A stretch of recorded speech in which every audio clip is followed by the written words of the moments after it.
Commissioners work session. It's 4:05. Apologize for being a little tardy today. We've got a lot we want to cover and listen to our guest today, so I'm not going to prolong anything. I'm going to ask if Commissioner Deloach would introduce our guest. He's going to share with us some important information about the possibility of T-SPLOST and what that entails. Good afternoon, everybody. We have, as the Chairman said, we have Mr. Todd Long with us with Moreland Alabelli. Previously, Mr. Long was the Deputy Commissioner for DOT. He then moved on and was the Chief Operating Officer for Fulton County. And today he is currently the Chief Operating Officer for Moreland Alabelli. And we asked Mr. Long to come and share a presentation with us to try and give us some facts on T-SPLOST, benefits, kind of how that functions. We definitely have an interest in looking at trying to put that on the ballot here in the near future. We definitely have, all of us have some different infrastructure needs within the county, and this may be a good revenue source for us to get some of those projects taken care of. So with that, I'll turn it back over to the Chairman. Mr. Long, you want to come share with us? Absolutely. We're looking for good information. All right, well, good afternoon, everyone, and welcome to the folks in the crowd that are here from the other cities, and also citizens or whoever else, chamber folks that are here as well. I think I was asked to do this partly because I've done similar speeches in other counties around the state. Just recently did one in Liberty County. They're going to do a vote coming up here this fall. Whatever it's worth, my background at GDOT kind of led me down a path of familiarity with sales tax. So back in 2009, the governor appointed me as the director of planning at that time.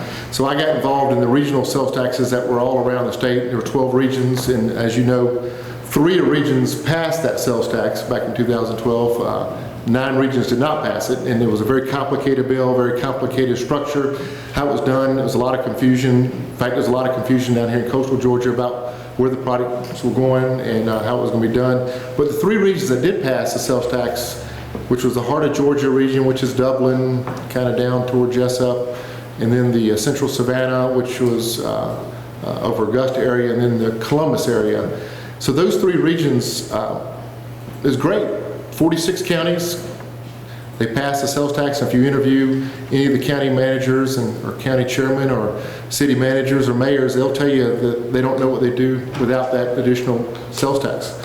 But revenue-wise, those 3 regions were kind of a fraction of what the state had hoped for additional sales tax in regards to statewide. Those 3 regions, although Columbus and Augusta are pretty large, it paled in comparison to what the whole state needed. So they went back to the drawing board. I say they, I mean the General Assembly did, and said, okay, what can we do? At the time, Governor Perdue was pretty adamant that he did not want to do a single county T-SPLOST.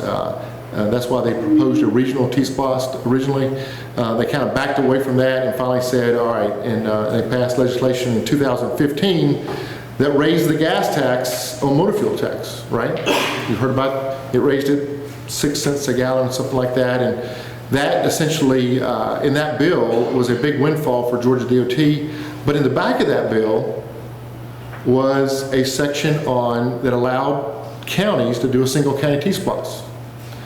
And so that was the start of what is now a trend of individual counties having a T-SPLOST just for transportation. Now, you've always had a SPLOST here in the county. I guess I don't know if you always had it, but since the mid-'80s, you've been allowed to have a SPLOST. And many counties around Georgia have actively used a large percentage of their SPLOST proceeds for transportation. In fact, if you look at Houston County, they would tell you they use 75% of their SPLOST proceeds for transportation. Gwinnett County uses maybe 60, 70%. Cobb, I think 60%. But there are a lot of counties that can't afford to dedicate that much of their SPLOST to transportation because they've got to build a new jail, a new courthouse, ball fields, you name it. And therefore, what ends up going to transportation out of regular SPLOST is usually maybe $1 million or less over every year period in a county this size. So there's this pretty strong movement around the state to do additional sales tax for transportation. The T-Splost is the first tax in Georgia that allows a county to do a partial sales tax. So in other words, before, if you did a sales tax, it had to be 1 penny, right? 1.0 cents. Now you can do, in this case, you could do increments up to a penny, like you could do 0.65, 0.7, 0.75, 0.85, up to a penny. Now, for the most part, the counties that have passed the single county T-Splost have decided to make it a full penny, except for one, and that's Fulton County. He mentioned to you when he was introducing me, I was the COO of Fulton County, and one of the reasons I was, I think, hired in Fulton County was, after I left GDOT, was they wanted to be the first county in the state to pass the single county T-Splost. Through a quirk in the law, the counties in the Atlanta region were allowed to pass a single county T-Splost before the rest of the counties in the state. So in 2016, Fulton County was the first county in the state of Georgia to pass a single county T-Splost. Now we made it complicated. We said Atlanta, and then the rest of this area outside of Atlanta had two different rates. So Atlanta had a 0.4% sales tax for its T-Splost, and the rest of Fulton County had a 0.75. But those two taxes together bring in almost $800 million over 5 years, so it's not small potatoes, right? It's a lot of money. All those little cities like East Point, Hapeville, Chattahoochee Hills, Johns Creek, Alpharetta, there are now 15 of them, there are 14 of them then. Those cities all got a prorated share of those proceeds over a 5-year period. So what I want to do today is go through a PowerPoint. If you go ahead and put it in the full screen mode, and I'll just tell you to hit next screen. So just so you know, this is nothing that necessarily I developed specifically for the county. This presentation is the same presentation that I use along with GDOT staff when we give a presentation at ACCG. We did it 2 months ago in Savannah. And that presentation, it talks about T-Splost and teaches county government leaders about how that works. I don't think there's now who's going to GMA this weekend? If you go to GMA, I don't think there's a session on it at GMA. I've done a session before, but I don't think they have it at their annual meeting. But essentially, this presentation comes from something we use there. But it is developed based on what we did back in 2016. Just say from the beginning up there, can you do that? All right, well, it's fine. Can we just do the next? We'll just do it off of this. Y'all can see that, right? I guess y'all see it back here. Is that right? Okay. All right. So, what is a T-Splost? I always laugh because people get confused. It's the same letters except you put T in front. All right. It's for transportation purposes only. Next slide. All right. So, like I said before, in July of 17, all counties can now leverage a single county T-Splost, except for those counties that reside in these 4 regions. All right, so this is about 66 counties. Question, how many counties in the state of Georgia? Y'all know? 159. 159. All right, so out of the 159 counties out there, these 66 counties that represent Heart of Georgia, Central Savannah River, River Valley, and Southern Georgia, those are the 4 regions that have now passed it. 3 regions passed it in 2012. Southern region passed it last year. None of those counties can have an individual single county T-Splost because they're part of a regional tax. Does that make sense? All right, so to qualify, though, you must already impose a regular Splost. Now, I don't think there's a single county in Georgia that does not impose a Splost tax at this point in time. There have been moments where Splosts have failed.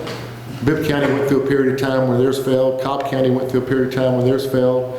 But I think all counties have a Splost now. I'm looking at Billy. Is that your recollection too? That's my recollection. So, of course, Fulton and City of Atlanta were the first to pass a single county T-Splost. Next slide. I wish I had that video. You've seen the video of the cats and the cowboy herding the cats. That's what it felt like in Fulton County, but we managed to get it done. A single county T-Splost can be levied up to 5 years at a fractional rate up to 1% for 0.05% increments, all right?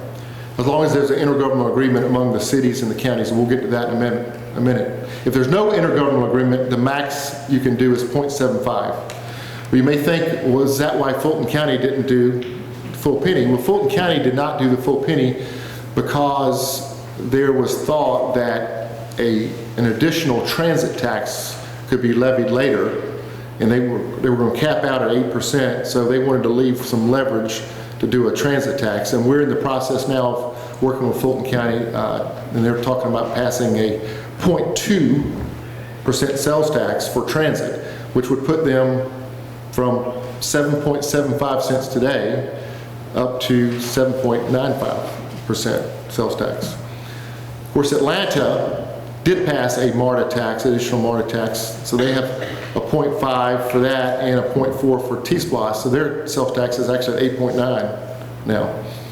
Those are the two largest, highest sales taxes in the state right now. I take that back. There are actually a lot of 8% taxes because of the regional tax, but Atlanta is the highest at 8.9. All right, next slide. All right, so what is an IGA, intergovernmental agreement? You've done IGAs before. I'm sure there are several agreements between the cities, the three cities in Effingham and the county. So if you come up with an agreement with how the money's spent, you have the IGA, then you can do a full 1%. The law says that 30% of the projected revenues must be used on projects consistent with the statewide transportation plan. Now, there's a lot of people say, well, it's got to be state projects. No. If you read that carefully, what does it say? Consistent with the statewide transportation plan.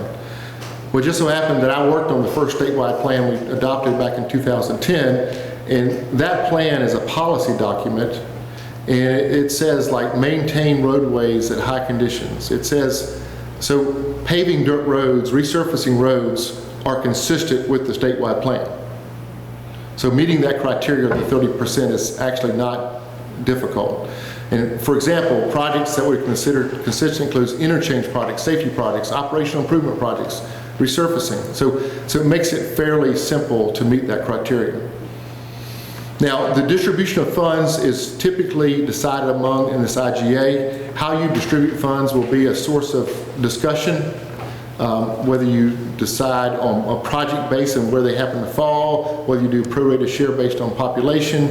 It depends on what you need to do. In Fulton County, politically, we looked at about 7 different distributions. We looked at based on population, we looked at lane miles, we looked at revenue. Now, you will not be able to accurately get information from the Department of Revenue about your revenue, where it comes in.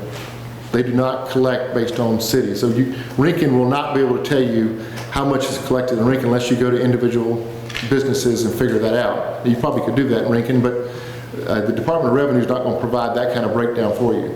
And we decided to stay away from that because you got North Fulton versus South Fulton and obvious reasons, and you probably won't stay away from that too, but population seemed to be the way to do it there. But every county that's done this has basically had those different scenarios looked at. There's nothing in the law that tells you how to do it. It just says you must come to grips in terms with it and develop some kind of IGA, which is very, I think, very open-ended law, which is great for you guys. Next slide.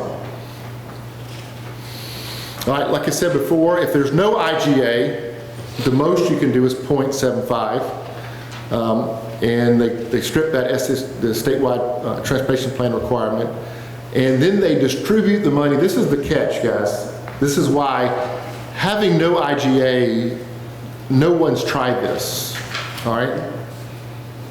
Because if you don't have your cities on board, right, you're probably not going to pass anyway. But nobody's tried this because the distribution formula between the counties and cities defaults to a formula based on expenditures made over the last 3 years. You know, you fill out those forms every year that you turn into the state about money spent, and they look at how much money spent, they look at how much money spent in Rincon, Springfield, Guyton, and Effingham County, and that's going to be your formula for the last 3 years. So that's not a real good way to do it typically. Because you may have $0 spent in one city and maybe one project got built in the last 3 years, and you know, it just sets yourself up for failure. And a state auditor gets involved, so nobody usually goes the route of no intergovernmental agreement. Next slide. Now, what can the funds be spent on? Now, for you in Effingham, I'm certain that you're probably going to spend most of the funds on roads and bridges, but there may be some funds for some kind of public assistance, van pools, whatever. But in metro Atlanta areas, you can spend this on transit and roadways and airports. Now, if you know anything about state law, the current motor fuel tax that DOT is under, anybody know what you can spend on for motor fuel tax? What are the two things you can spend it on? Anybody know? Roads and bridges. So the state motor fuel tax cannot be spent on airports. It cannot be spent on transit. So any airport funds you get from state DOT are actually general fund money that's allocated through the General Assembly and not through motor fuel tax.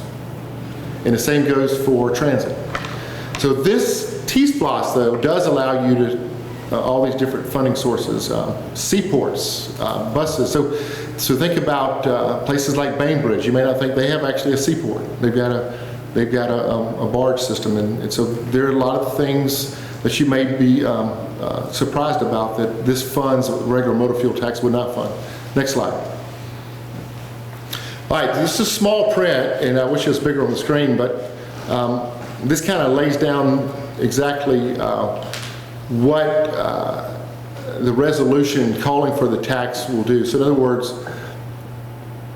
there will be a resolution passed by a body, in this case Effingham County, calling for the imposition of the tax.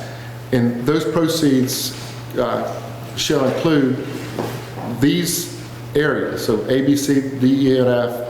And essentially, you've got to lay out, how you fund these in those areas. Next slide. You can't read that, but that's fine print. Now, there is language. We get asked all the time, can we buy a motor grader, right? You got dirt roads in Effingham County? You got a few, right? Can we buy a motor grader with this money? Well, the law has been looked at, and several counties have bought motor graders because it says, you can spend it on all those capital improvements, but you can also in all accompanying infrastructure and services necessary to provide access to those facilities. Now, they interpret that as you can use it for operation and maintenance. Now, you know from law also that you cannot, E-SPLOS, for example, you can build new schools, but you can't pay the power bill for the school, right? You can't do operation and maintenance with it. So at the time of writing this bill, there was a lot of pushback from rural legislators, and they wanted to make sure that they could use these T-SPLOS proceeds for operation and maintenance type activities like grading roads. So, very interesting. Now, I would argue that you should put your regular general fund money to that and make sure these are more capital in nature. But it is very clear you can do some things that you normally couldn't do with the regular SPLOS proceeds. All right, next slide. All right, so I was trying to tell the chairman there are 6 areas of the tax that are a little bit different than a regular SPLOS. These are exemptions on the tax that are fairly significant. So in the first bullet there, the sale and use of any type of fuel used for off-road heavy-duty vehicles, farm equipment. So those fuels bought for that farm equipment, the 1% sales tax cannot be collected on those fuels. Number 2, the sale and use of jet fuel. Not a big issue for you, but jet fuel cannot be used. The third bullet though, the sale or use of fuel that is used for the propulsion of motor vehicles on the public highways. That'd be gasoline, right? That'd be fuel up your car. Currently, you collect SPLOST and E-SPLOST on the sale of gasoline, right? As a matter of fact, it's probably a fairly significant revenue source for the county for your E-SPLOST and SPLOST. You have a lost here too, I forget. You have a lost, so all 3 of your additional sales taxes do collect on motor fuel.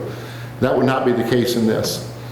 The sale and use of energy used in manufacturing tangible goods, and then the sale or use of motor fuels defined for public mass transit, that would be school buses. So school buses, when they buy fuel, they would not pay this 1% sales tax. And then the purchase or lease of any motor vehicle. I did have a chance to find this out since we talked earlier, but in the first regional sales tax, the first $5,000 of a purchase of a car was taxed, but now they just eliminated it, period. So in other words, if I bought a $40,000 vehicle at a dealership, $40,000 would be subject to your E-Splost, your LOST, and your Splost, right? I think it is, at least under law. But T-Splost would not be applicable to the sale of that vehicle. Does that make sense? So you'd lose, in case of $40,000, you'd lose $400 in revenue. So all those add up to a percentage, and it depends on what county you live in. People say, give me a number, is it 90% of the revenue of a SPLOST? I don't know the answer to that. If you live in, let's say you live in Dublin, where a significant amount of revenue to the county is coming in from the exit at 441, right? It's probably a big hit. Effingham, I don't know. I don't know what your sale of gasoline is compared. So it would not be as much money as your regular SPLOST in your E-Splost. Does that make sense? All right, next slide. Okay, when is it collected? It's collected usually on the first quarter of the first day of the calendar quarter following an 80-day period after the vote. So if there's vote in November, it starts getting collected in the spring of the following year. Where does the money go? Now, typically, we just tell people that you can use it for engineering, right-of-way, construction, but you have to manage the program. Either you do it with in-house staff or you hire consultants to manage it.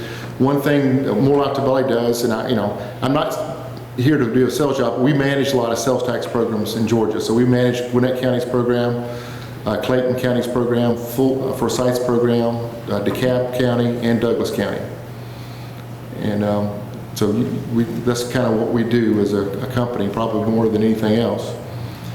The law does require that 1% be retained by the State Revenue Commissioner. You are very familiar with that already. They retain part of your E-Splost, your Splost, and your regular LOST now. That continues under this law. Next slide. All right, so does the tax end at 5 years? Well, it actually ends at 5 years, or at the end of the quarter that the State Revenue Commissioner has determined that the tax has raised revenues sufficient to cover the cost of the projects. So when you do your original call for projects, you set up a number, X amount of projects, X dollars.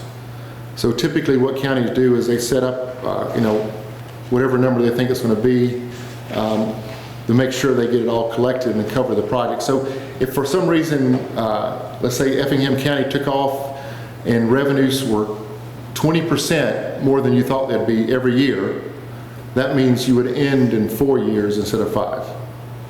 So it doesn't necessarily end at 5 years. Now, if you don't collect as much as you thought and you get to 5 years, it still ends at 5 years. You'll follow that? All right, good. Next slide. You can pay for general obligation debt. There are a number of communities across the state that have passed GEO bonds for transportation, and you can use revenues from this to pay off debt. This was put in, I remember distinctly put in for Forsyth County. Forsyth County widened Georgia 400. They sold bonds, and they wanted to make sure if they passed a single county T-Splost that they could pay off those bonds with the T-Splost. And that was added, and they have not passed a single county T-Splost yet, but it's a possibility they will do that one day. And also you can use it for paying off lease purchase transactions. I told you earlier about the motor grader, etc. All right, next slide. All right, so the ballot question looks a little bit like this. It basically shows special. In this case, you say 1% sales tax be imposed in a special district consisting of X county for a period not to exceed, that would be 5 years. You could do it for less than 5, all right? So, but usually 5 is popped in there for raising not more than an estimated amount of. That's where you put the dollar amount, and you decide what that dollar amount is going to be. All right, next slide. Should be getting close to the end. All right, we get asked this all the time. Can counties partner with another county? There was a lot of discussion since the regional sales tax failed, can 2 or 3 counties get together? So in other words, could Bullock and Effingham get together and do it? Well, no, you cannot legally, but if for some reason Effingham and Chatham County wanted to get together and say that we're going to pass it at the same time, have it on the ballot at the same time, and you coordinate, certainly you can do that, but it just be nothing legal about it. All right, now LMIG, that comes into play all the time. What is it? How does it affect LMIG? LMIG is the Local Maintenance Improvement Grant Program. That program requires a match of 30%. When we were at GDOT, we made that match. If you got $1 million in LMIG formula, then you have to come up with at least $300,000 in match. And that doesn't have to come necessarily from those projects. It can come from other projects in the county. We made it fairly easy to do that match, but it does not, this single county does not affect that LMIG match. It still remains at 30%. If you're part of a region that passed the regional sales tax, so there's now 66, 67 counties that have, their match is only 10%. Now, I'm here to tell you that you guys have no issue in that area. So your LMIG formula is probably $1 million a year. We guessed what it was. You're spending probably well over $300,000 a year easily. Now, I don't know about Guyton, I don't know about Rankin and Springfield, but their dollar amount of the LMIG formula is probably so small anyway. Anybody know what the LMIG formula is for some of the cities? It's probably $50,000, $60,000, so it's a small number. So matching $60,000 would only be, $18,000. So, all right, can T-spots be used to match LMIG? Yes, it can. And can the county promote approval of T-spots? That gets asked a lot. No public funds can be used to support the passage. Educational materials can be developed, but typically local chambers of commerce get involved, and they're the ones who end up doing most of the promotion. Next slide. Let me ask a question at this Yes. point. One thing to make sure the board understands, if I was confused on this was important, is that we spend more than our 30%. So I thought there was more money available if you had a lower match. We're going to get, Right. we receive the same LMIG money, so it Right. didn't affect us. So a single county makes more sense for us than Yeah. another county. But now talk about what we can do. We can't use public funds obviously to promote it, but we can use a public voice to promote it. Oh, as elected official, you have freedom of speech. That's correct. Okay. All right, so let's go back to the LMIG right quick. The General Assembly sets the LMIG amount in the budget. GDOT makes a proposal to them and say, so if it's 160 million for the state, then they just take the 160 million, plop it in a formula. The formula is based on lane miles and population. So every jurisdiction is allocated X dollars. They get a letter usually in May, tells them how much their amount is, and that's how it's done every year. All right, so regional versus single county. All right, let's just make sure to highlight some of the points. One, the region is by regional commission boundaries. It's a 10-year tax. Regional roundtable selects and prioritizes the projects. That's what we went through last time. Does have a lower LMIG match, and then they have a discretionary part of the money, 25% going back to the cities and counties that there's no regional vote. Now, you are in a region now that has several counties that have passed a single county T-spots. Bullock County is in your region. Is that correct? So you are not permitted to do a regional sales tax at this point until their single county T-spots expire. All right? So you only have the opportunity to do a single county at this point. And all the funds raised in the county in a single county T-spots have to stay in that county. Where the regional, that's not the case. In other words, the funds get blocked, everybody comes in together, and it gets distributed to the projects. So there are fundamentally some huge differences between the regional and the single county sales tax. All right, next slide. This is a map that is a little bit stale, but the green and dark green and light green are the 4 regions that pass the regional sales tax. The blue are the counties that have passed a single county T-splost. And then the, you can kind of see it, the grayish, like Liberty County, Hinesville, you can see they're calling for a vote fairly soon. So as you can see, we're really well over half the counties in the state either have a T-SPLOST of some sort or are pursuing one coming up in the next election. So we're probably at, I'm guessing, somewhere in the turn of 90, What you shared, 90 or so, yeah. So, Maybe, I think it's even more than that. 69 that do not have it compared to 90 that do have it. Yeah, I think it's more than 90 now, but yeah, you're right. It's probably 60% of the counties, 60, 70%. All right, so next slide. All right, so when people are considering, I always ask, you know, there are a lot of deadlines and processes you got to follow to get to the end. I mean, it really is. You've got to make sure you know what you're doing. And for elections that are presidential in nature, you have to do a 90-day call for referendum 90 days in advance. If it's non-presidential, then you can do it 30 days in advance. So the next available election is November of 5th of 2019. Now there's also one in the spring that you can do, but obviously there's a lot that has to be done leading up to that. Usually, like for instance, the counties I've talked to extensively are putting their list together now for the November.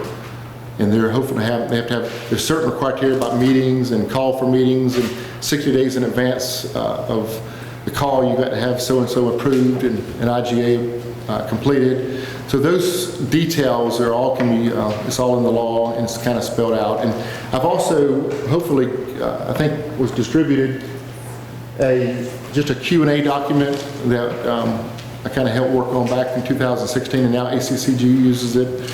This is kind of basically everything you saw in the presentation is sort of in this little handout. And it'll be good for you as a reference document. And you know, I know it seems like I'm here to share, to kind of sell. I'm not. I'm here to give you information. I'm a big proponent of local government funded transportation, even though I worked for the state for years. I know that you can do a lot with the money that's not tied with federal strings. When you get federal money involved, it bogs projects down. And I know that local governments have been able to deliver a lot of projects, and we've helped a lot of local governments. And typically local governments that help themselves, when they go to Atlanta to ask for money on other projects, usually get more help as well. So that's just what I've seen in my history. I'm here to answer any questions and any debates you may want to have on the matter. Certainly, as we move forward, you've got to think about will it pass, and what kind of projects would it take for it to pass, and do you need the money? Obviously, there's a period in time. What are your infrastructure needs in the county? Have you done a long-range plan? Have you identified, you know, a bunch of projects that are on the list? Those are all the questions you got to ask yourself. Very good. We might see if anybody on the board has some additional questions, comments, but I might make a quick comment that in the county as large as the landmass of Effingham and all the road miles that we have, with only one access in and out of the county, and hopefully having two straight in the next 2 to 3 years with the parkway. Still, we're looking at needs that needs to be a 4-lane. 2-lane is good, but it's not going to be what we really need. So we're looking at this T-SPLOST may provide better access there. We're looking around the county, and we see a lot of our highways, long stretches of roads that have a lot of traffic. Last time the board meeting, we had some constituents talking about all the growth and development they're dumping on the highway. We have intersections like Hodgeville and Highway 30. We have Hodgeville in Collier County. We have Goshen Road in Hodgeville. You know, there's Blue Jay. And 17, there's just a lot of areas in our county that the roads need to be widened, or 4-lane. Carl Road is a big corridor between the north end of the county and the south end of the county. And actually, SPLOST will not be the revenues where you need to do that. Just kind of just get you some of the things the boards have been talking about. And we're looking at our ash roads and the needs to address that more rapidly as we can. It's a very, I think our estimates was 40 or 50 million to actually do those ash roads, but completely going down to the base and resurfacing them. So it was a large number. So when you put all of the ash roads and the highways that need to be greatly improved and going the parkway, we need some solution that will not tax our constituents. And one thing I noticed, Todd, is that, these counties around us, they have it. We go over there, we shop and buy, and we help them with their infrastructure. They come over here, and they're not helping us with ours. And so, I see this as a possible way to make that a little more fair. Got one quick question, I'm gonna see what the board might halfway. Is there a range that you give us? I know it was difficult, you said some of 90%, 80%. Is there a range of like 70 to 90? Any kind of range that Yeah. you've seen? What's the lowest you've seen, or do you have? I mean, of the, like, equivalent to the SPOS proceeds? So, So- we're getting close to 50 million Yeah. by the time this will be enacted in a 5-year period on these SPOS. Now, on SPOS, Yeah. what would be the percentage that we could expect? Yeah, on that? I can just tell you what, in Fulton, we probably were about 90 to 95%. But Fulton has a lot of different revenue sources that are different. Now, I did talk at one time to some folks over in Southwest Georgia on Interstate 75, and they felt like it was in this 75% range for them.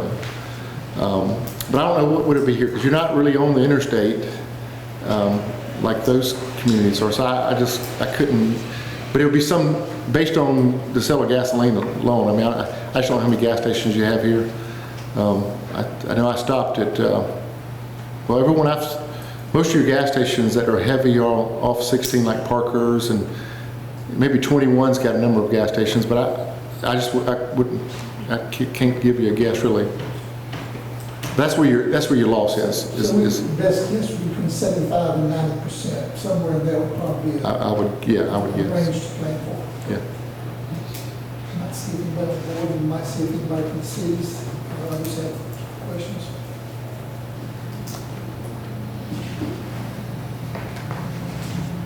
As far as management cost goes, is that computed based on a percentage of the amount, or how do you compute that? Yeah, it typically is the number of projects. So if, let's just say that there were 45 small projects, your percent of program management is actually higher because you're managing, because every project, even a small project, takes the same amount of management as a bigger. But if you had, let's say, 3 or 4 big projects, your program management would be a smaller percent. So I'll give you an example. We're doing City of Shamley. They have a $40 million program. They did a bond program, and we are working with them on parks and a jail, not a jail, but a public safety facility and a new city hall. And the percentage of program management fees for the city hall, obviously much smaller than a little landscaping project that has federal aid money on it.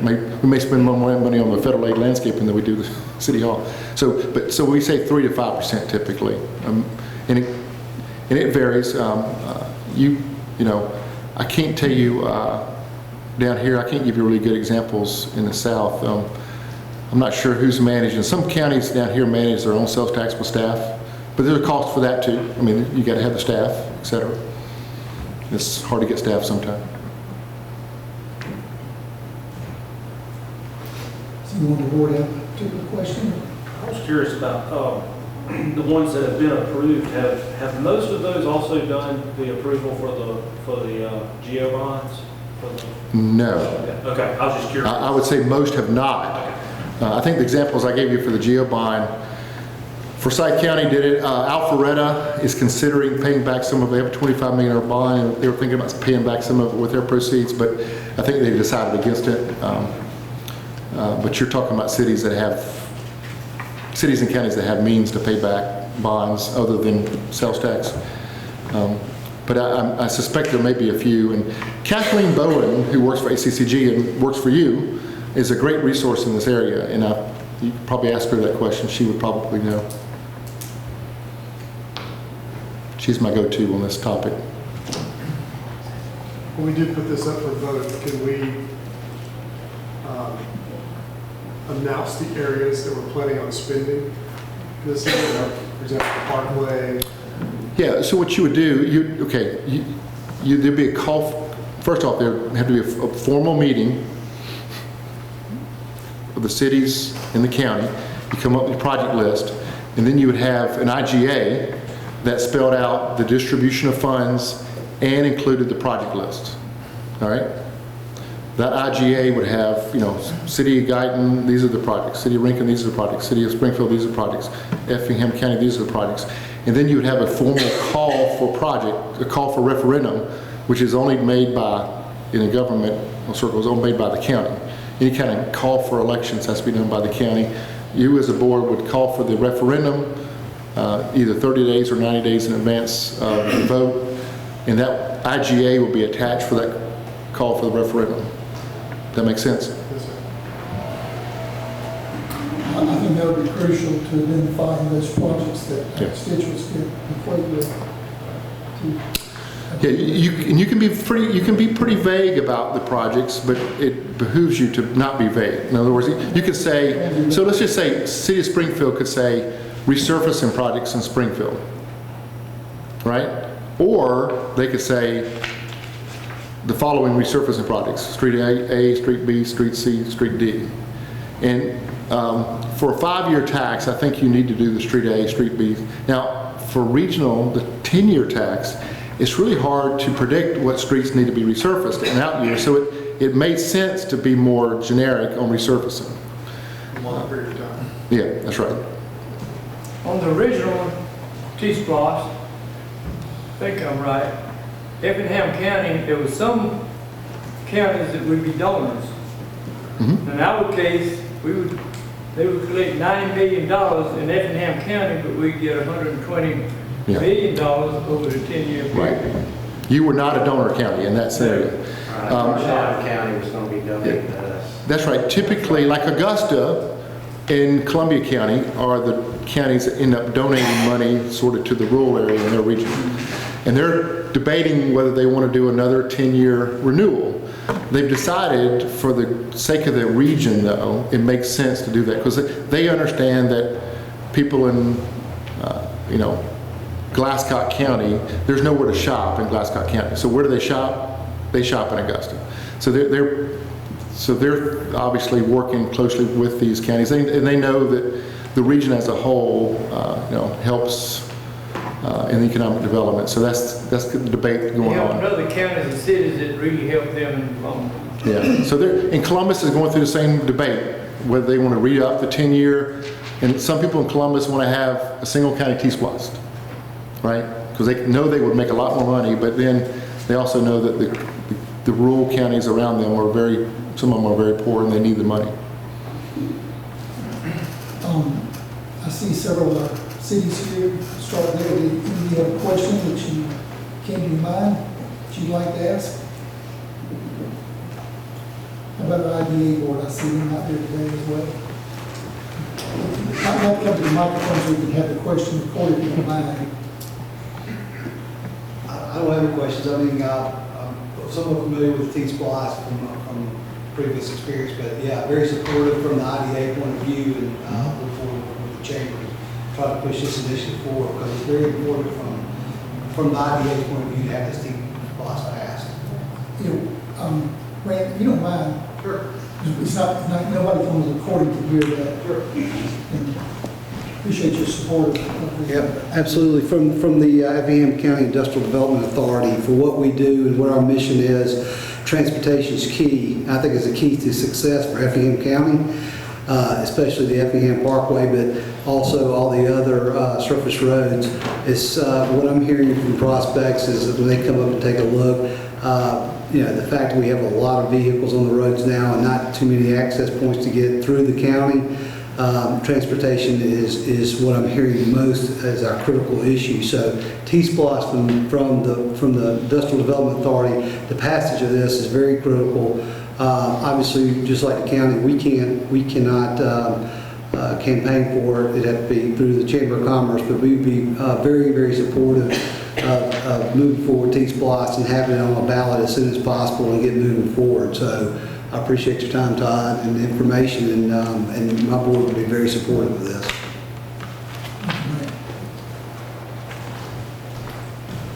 How about community and constituents? Do you have any questions that you'd like to ask the board or Todd tonight?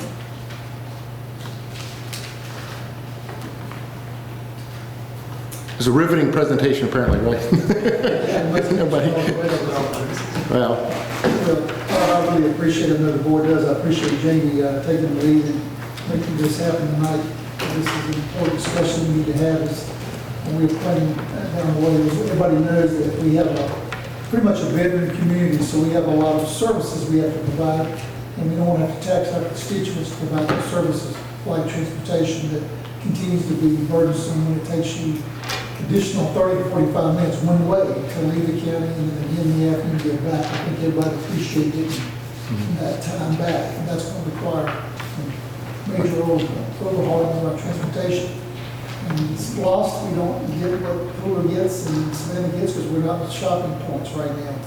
I feel like for me as the chairman, a lot of this has to, we have to provide that transportation so that when the parkway comes, there is opportunities to develop some commercial that creates some SPOS, so this is not going to be an ongoing tax, but it's something that we need to do, I feel like, to get over the hurdle of the ash roads, the transportation into the county and the parkway and all the things that we need to fund over the next 5 to 6 years. So appreciate your time. Thank you. Good presentation, good information.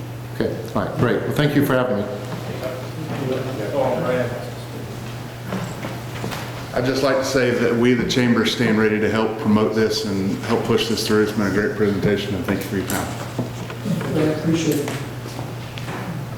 Okay, appreciate everyone being here, and I didn't see anybody else raising their hand to offer comment or questions, so I'm going to go ahead and, let's see, I don't think we have to have a motion to adjourn. We just can adjourn and come back in about 10 minutes.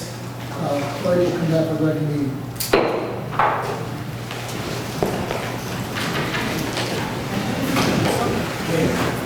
Are you with the next week? You going to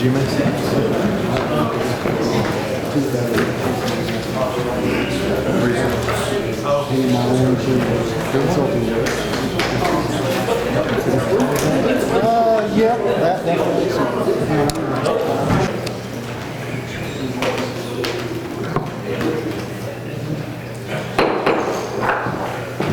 I'm going to call to order the Effingham County Board of Commissioners meeting this June 18th, 2019. It is 5:12.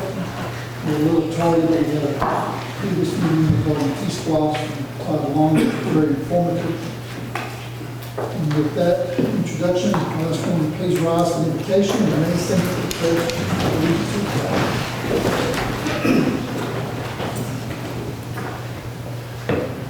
Heavenly Father, we thank you again for the opportunity to serve this county that we love so much. We thank you for those who are here tonight to express thoughts and opinions and make requests, and pray that you bring us the wisdom and discernment as we work together to make things better and life better for our constituents and always glorifying you. We ask this in Jesus' name.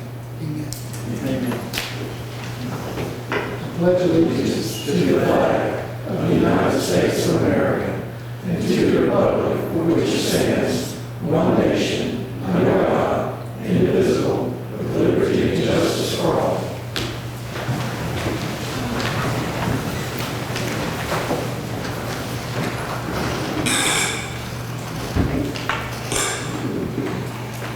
In consideration of a resolution to approve the agenda, and before we receive a motion, we're going to remove item number 3 from the consent agenda and move it to item number 8 under new business. And before we take the motions to, are there any other additions or corrections to the agenda? We're moving it to item number 13 under new business. Okay, I was looking at old business, I guess. All of it is consent agenda, I'm sorry. So number 13. Actually, we have a 14 already. Is it 15? No, sir. If you look under new business items, I've got a 14 is an agreement, consideration of approved supplemental agreement between Georgia Department of Transportation. 14? 14. Yeah, I have 14. I don't have 14. I have number 12, the last one I asked. You're in the back. 14 was added, I know. Yeah, I think you are. Hold on. Okay, second page. Page 3. Page 3. Okay, so under, at page 3, just record reports of administrative staff and commissioners. Your number 14? Yeah, 14 new business items. Item number 13, the CPF 13 is a proposal, consideration to approve investigating bill to proceed with the finalizing of architectural. It's 11. That's number 11. What do y'all have? This was the updated agenda of this afternoon. Let me see what you have here. But y'all don't have one.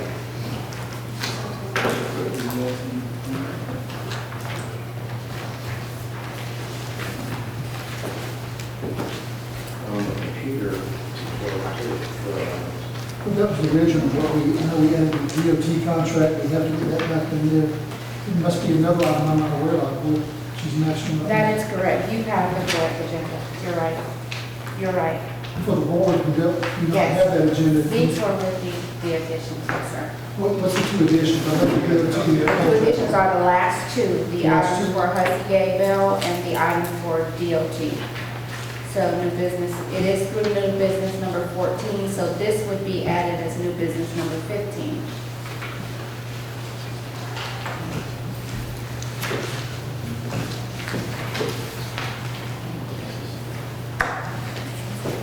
Do we have a copy of 13?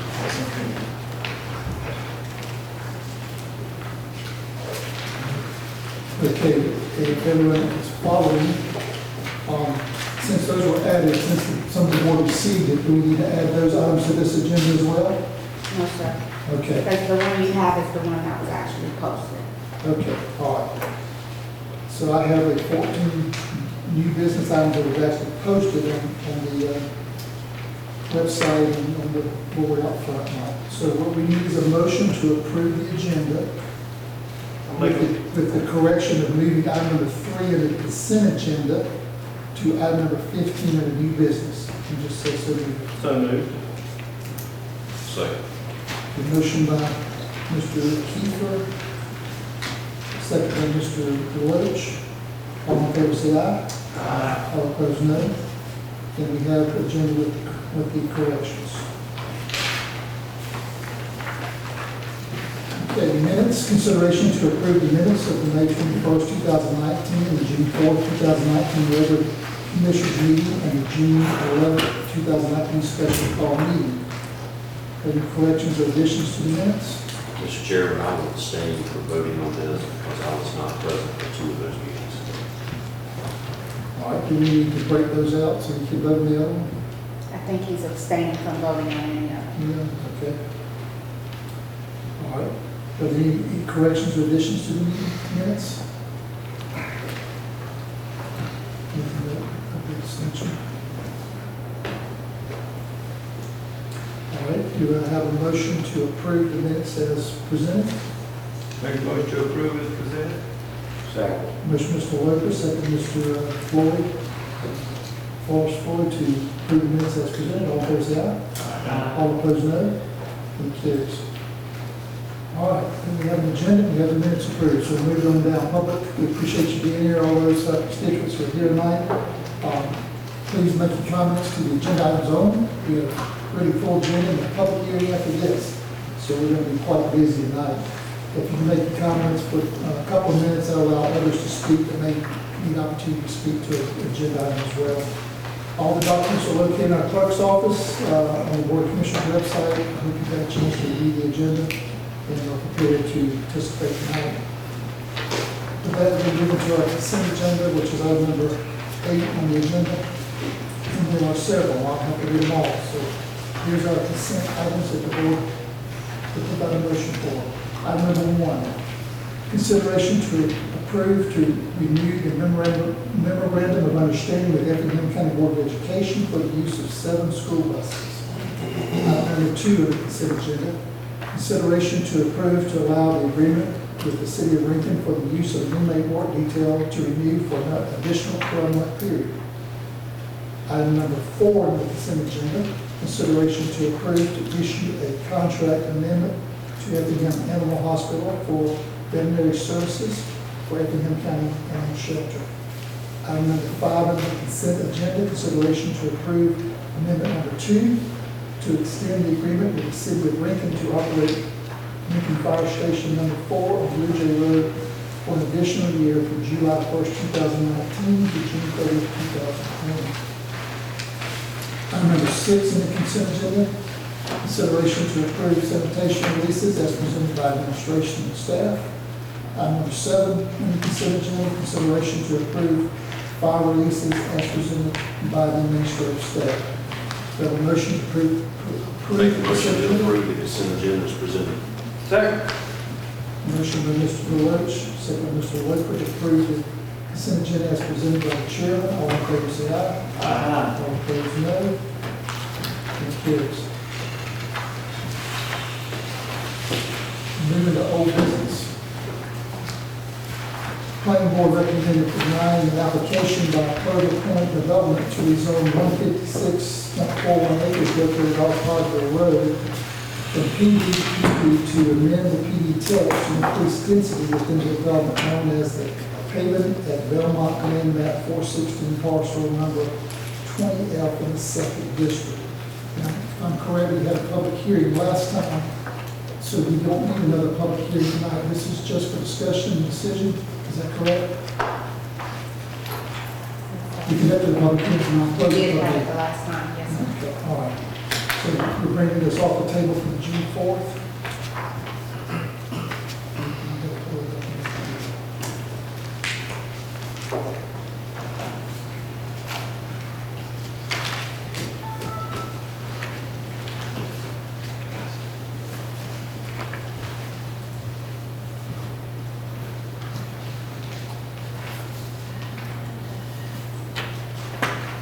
If there's any updates from the offer, can we hear anything from them? If there's anything they want to say, I guess from the last meeting, I don't know what was said, but give us a chance to update. We had a public hearing last time. I think that was just an error the way it was presented. I'm just trying to pull up before I take the information.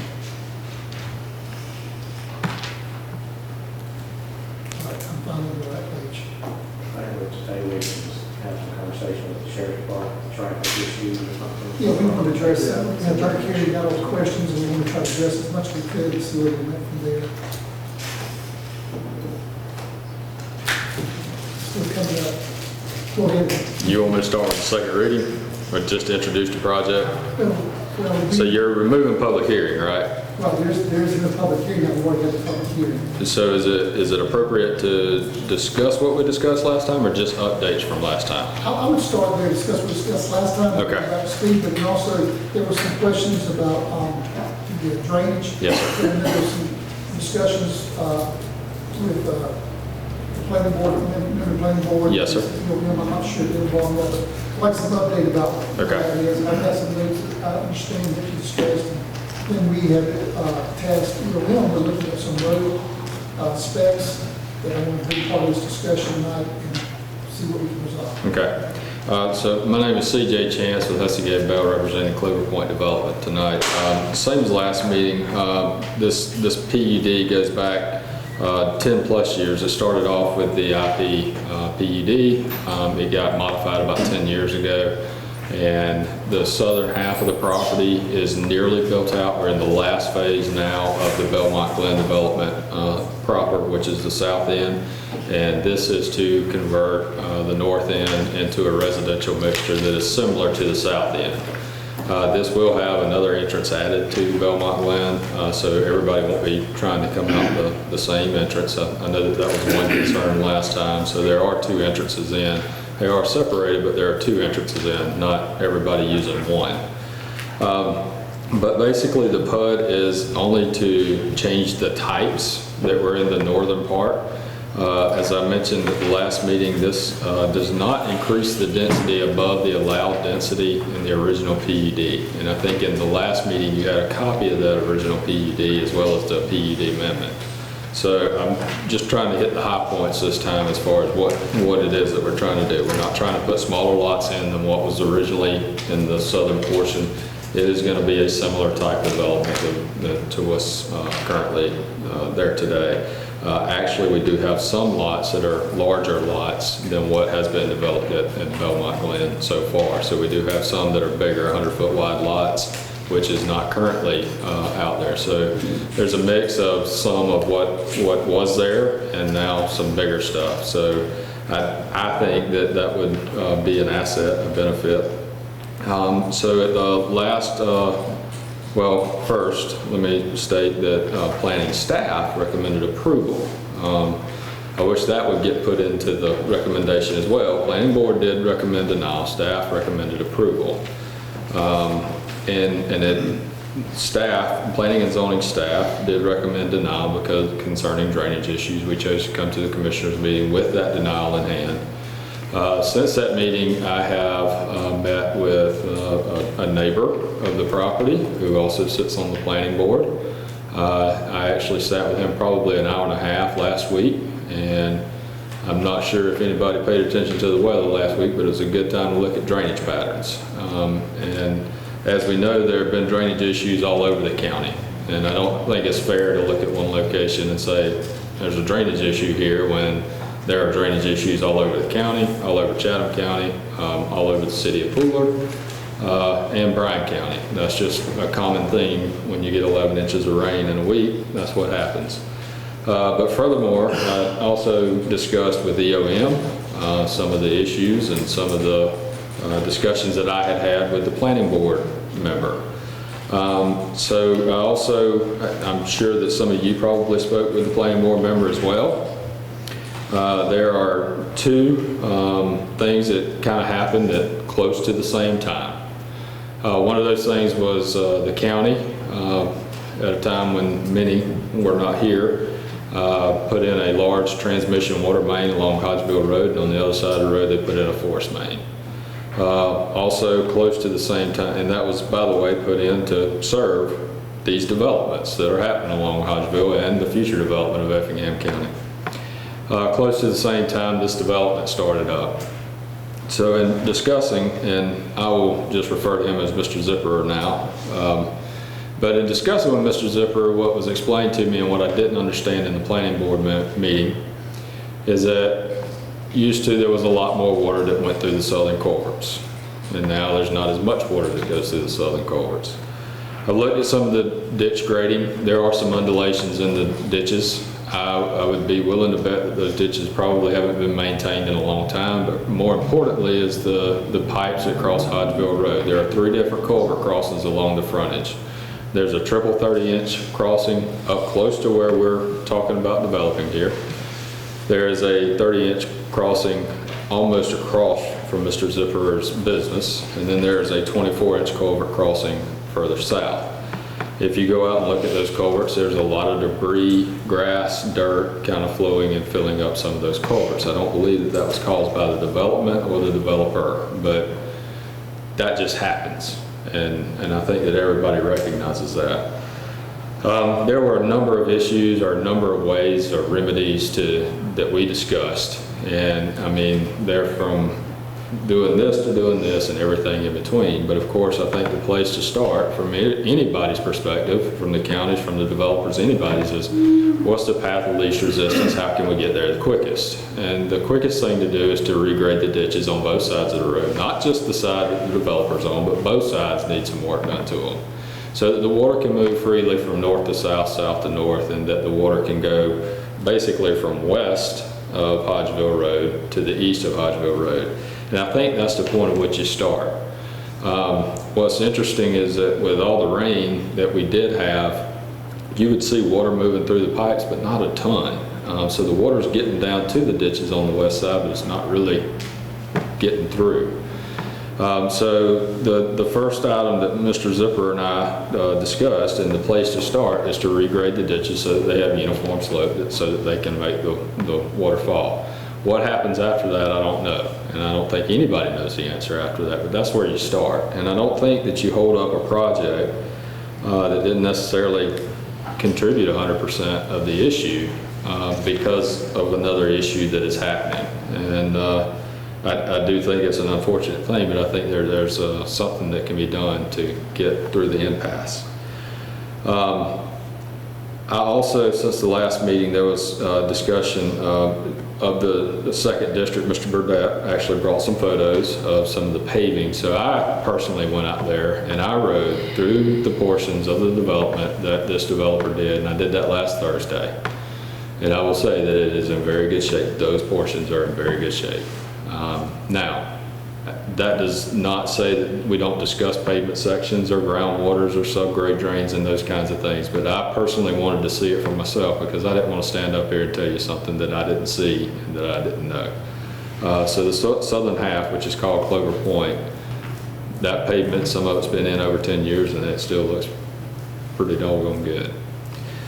I think that's the update that I have since the last meeting, which was mostly around drainage. So I'll be happy to answer any questions. I also have the developer here as well. Let's focus on drainage just a minute. Okay. My goal is to try to resolve the issues and concerns and see what can be moved down the road. But I understood there was a larger pipe that was probably discussed, and I'm not sure what that was about, and how that might help the drainage situation, or if it would help. Well, there was a pipe that was discussed at the entrance, and I did discuss that pipe with Mr. Zipper, but when I was sitting in Mr. Zipper's office, I wasn't privileged to have all the survey information that I have at my office. When I got back to my office, I determined that that pipe was actually 2 feet higher than the upstream culverts, so it would be really hard. I don't. And if you go back and look at the existing survey, that was a high point. That's why the road came through where it came through, which is kind of similar to his side of the road. That's where his driveway is as well. If you notice, they're a couple 100 feet apart, one on his side of the road and one on our side of the road. And could there be something done to clean out that pipe? Absolutely. But I think the more important thing is to direct the water to the culverts that exist under McCall Road so that they can actually function as they're supposed to. But yes, we did discuss that, Mr. Chairman. Under McCall Road. Hodgeville? Hodgeville, I'm sorry. So you don't see that as help increasing the pipe size? Well, yeah, I mean, we could increase the pipe sizes everywhere and it would help, but it could also help something downstream as well. If you get the water there faster. I think the water's ponding in the ditches. If you were to go out there last week, you would see a lot of static water. It was coming to the west side of Hodgeville and it was sitting there. It was like it was a dam and it's just not crossing the road.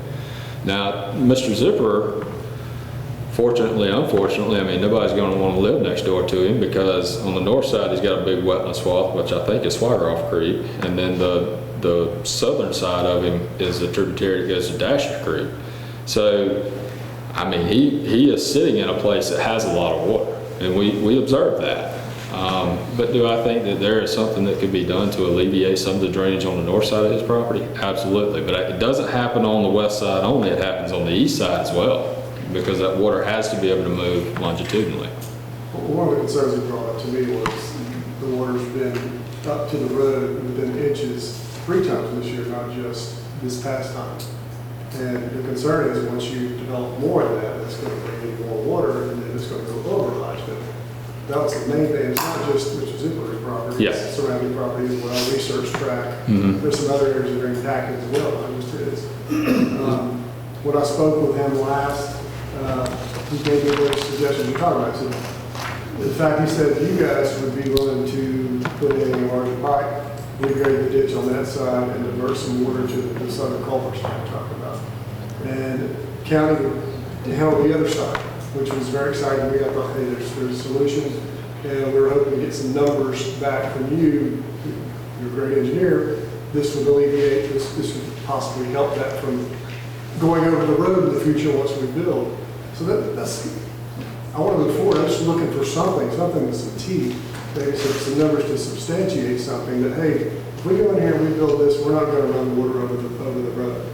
Well, And then somebody like you is really like the type of people that, or Mr. King, that can tell us where, hey, this will work or this won't work. You know, well, and that's part of what your process is for. I mean, we come here for a zoning item first, and we have to get zoned before.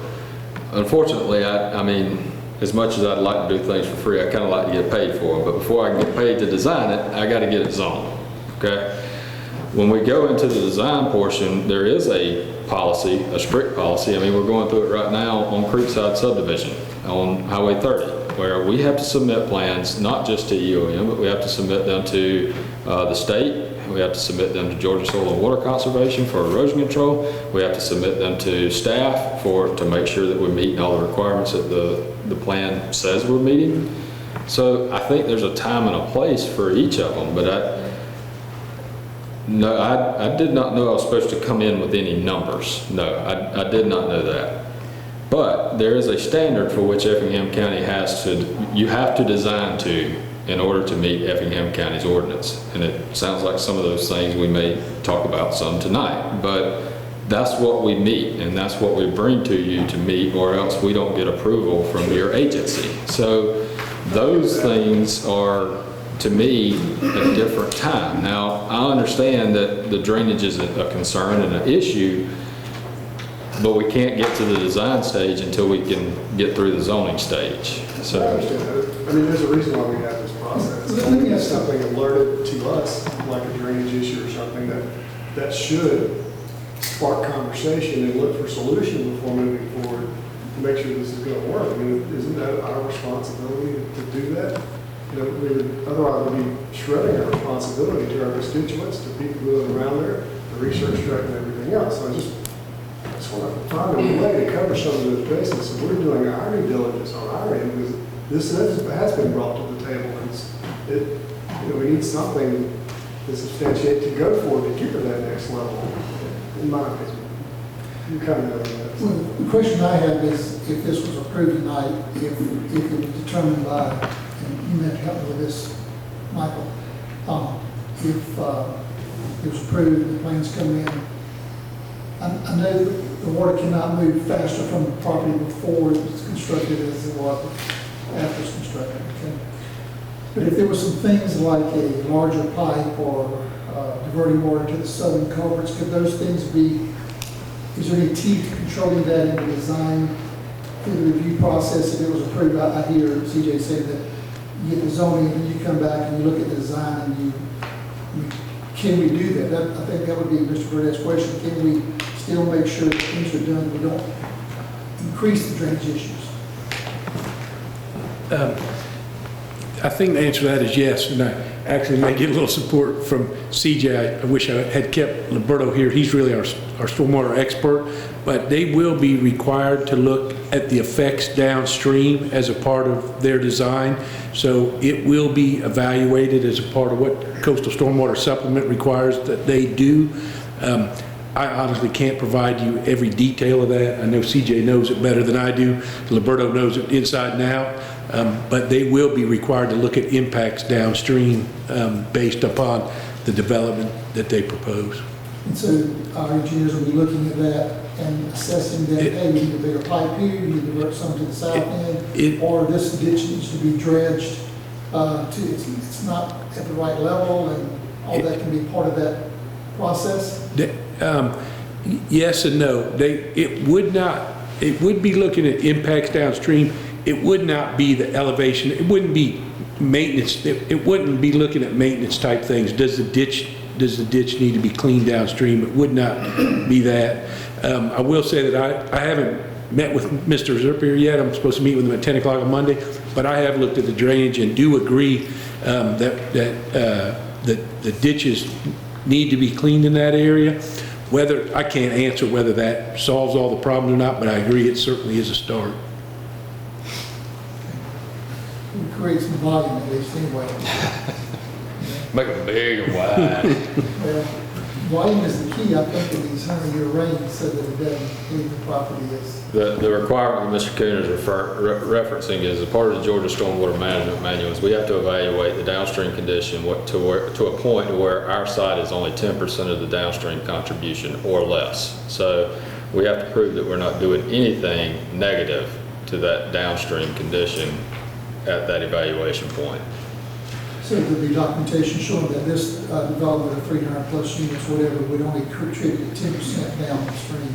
And I can assure you that that document has been adopted by everyone in coastal Georgia, and EOM is holding us to it because we're doing it on Creekside right now. So yes. Would that 10% put water over the road?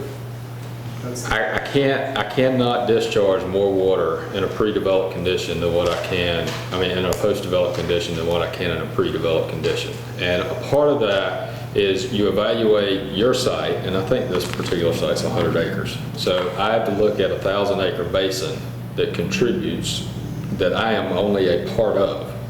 And I have to say that if I look at the timing effects of the upstream, the downstream at my site, that at no point during that storm am I making that any worse at a flow rate or at an elevation.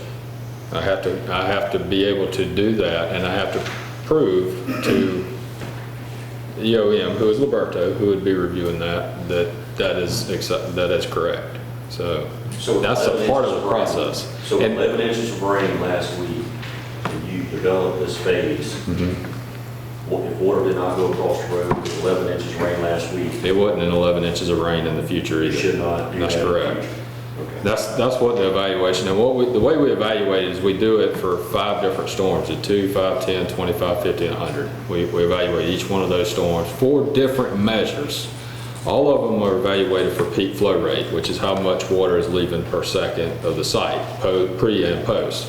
And then there are some evaluations that have to do with stages of the water within the site. So they don't want you to say, okay, you got to hold back so much water that now you're flooding the streets that you're developing. So you have to evaluate both of those. let me ask you a question. Yes, sir. If we approve this, we move forward and you get to this process and it requires a larger pipe, and it requires dredging of that side of the road, and it requires getting more water to the southern culverts. Are you willing to do that? It's not my money. I can't. That's the big question for me. As long as you want to do that, But what I can tell you is that as a part of the development, I cannot put more water out than what is currently going. That is the requirement. There is no requirement to make improvements. I think that the developer is willing to do some things to help. Yes, I do think that. And I think that they're willing to work with the county on some of those solutions on their side of the road. I would like to caution the commission, and I think that some members of the commission are very aware of this. I think it's very dangerous to put private dollars in work in public right-of-ways. You lose control. And I think we've seen that happen. I think things have turned on a certain project in the county, and it has certainly gotten better. But I don't think you need to put maybe some grading, yes, but I think you need to keep control of what's in the right of way, because once you give that control to someone else, then you have forever lost it. One thing I would want to be careful of is we're not forcing private dollars be used to solve what is the responsibility of the government. I don't want to go down that. It should go both ways. Yeah, absolutely. I think, and I'm with you on that. I don't want to put on any of our developers, not this development, overall, the drainage issues, we have a very flat county. We're looking at a broader perspective of this whole drainage issue that we have with types of rains. Or any landowner, not just developer, it could be. Could be homeowner, landlord, whatever. So we are looking at a broader picture, but at the same time, we want to be, we have some subdivisions where development continued, and we can't figure out, we're having trouble still figuring out why there's flooding when we've got engineering reports that there wouldn't be flooding, but there is flooding. We're helping on that right now. But let me move to another issue, and we'll come back to the discussion to another issue, and I asked Michael to look at maybe, I am thinking that we need to relook at the specs on our roads. That perhaps we need a heavy pavement and a lighter pavement on different aspects of subdivisions. And so I asked him to take a look at that. He has come up with some ideas of specs, and I want to encourage the board to consider adopting that will save us costs down the road, getting roads. Now, I understand you're saying now that the roads we're building are still in good shape. Yes. But how about in 12, 15 years, in the specs that he is providing to us, or what seems like a lot of counties are going to, and it eliminates our future issues. We have roads around the county. It may or may not be the developer, it may be our specs. And so I'm going to suggest we beef our specs up that will improve our financial situation and the types of roads that are built by all our developers. I'm going to ask Michael, if you don't mind, and you can listen to these suggestions. If we move this direction, then we may want to apply these specs to you're planning for the subdivision. But anyway, if the board of, Michael to share, because this is a large subdivision, if we're going to move that direction, it might be good to institute, if we approve it contingent upon these specs, then I don't think it's going to have a lot of cost to it, but it will add some. All right, yeah, good evening again. So we looked at, there is an existing pavement section in the specifications. We looked at that. We've also now, for about a year, or a little longer, been involved in some of the field inspections and some of the processes that go along with that. So our opinion is that really a combination of things, part of which will be improved inspections.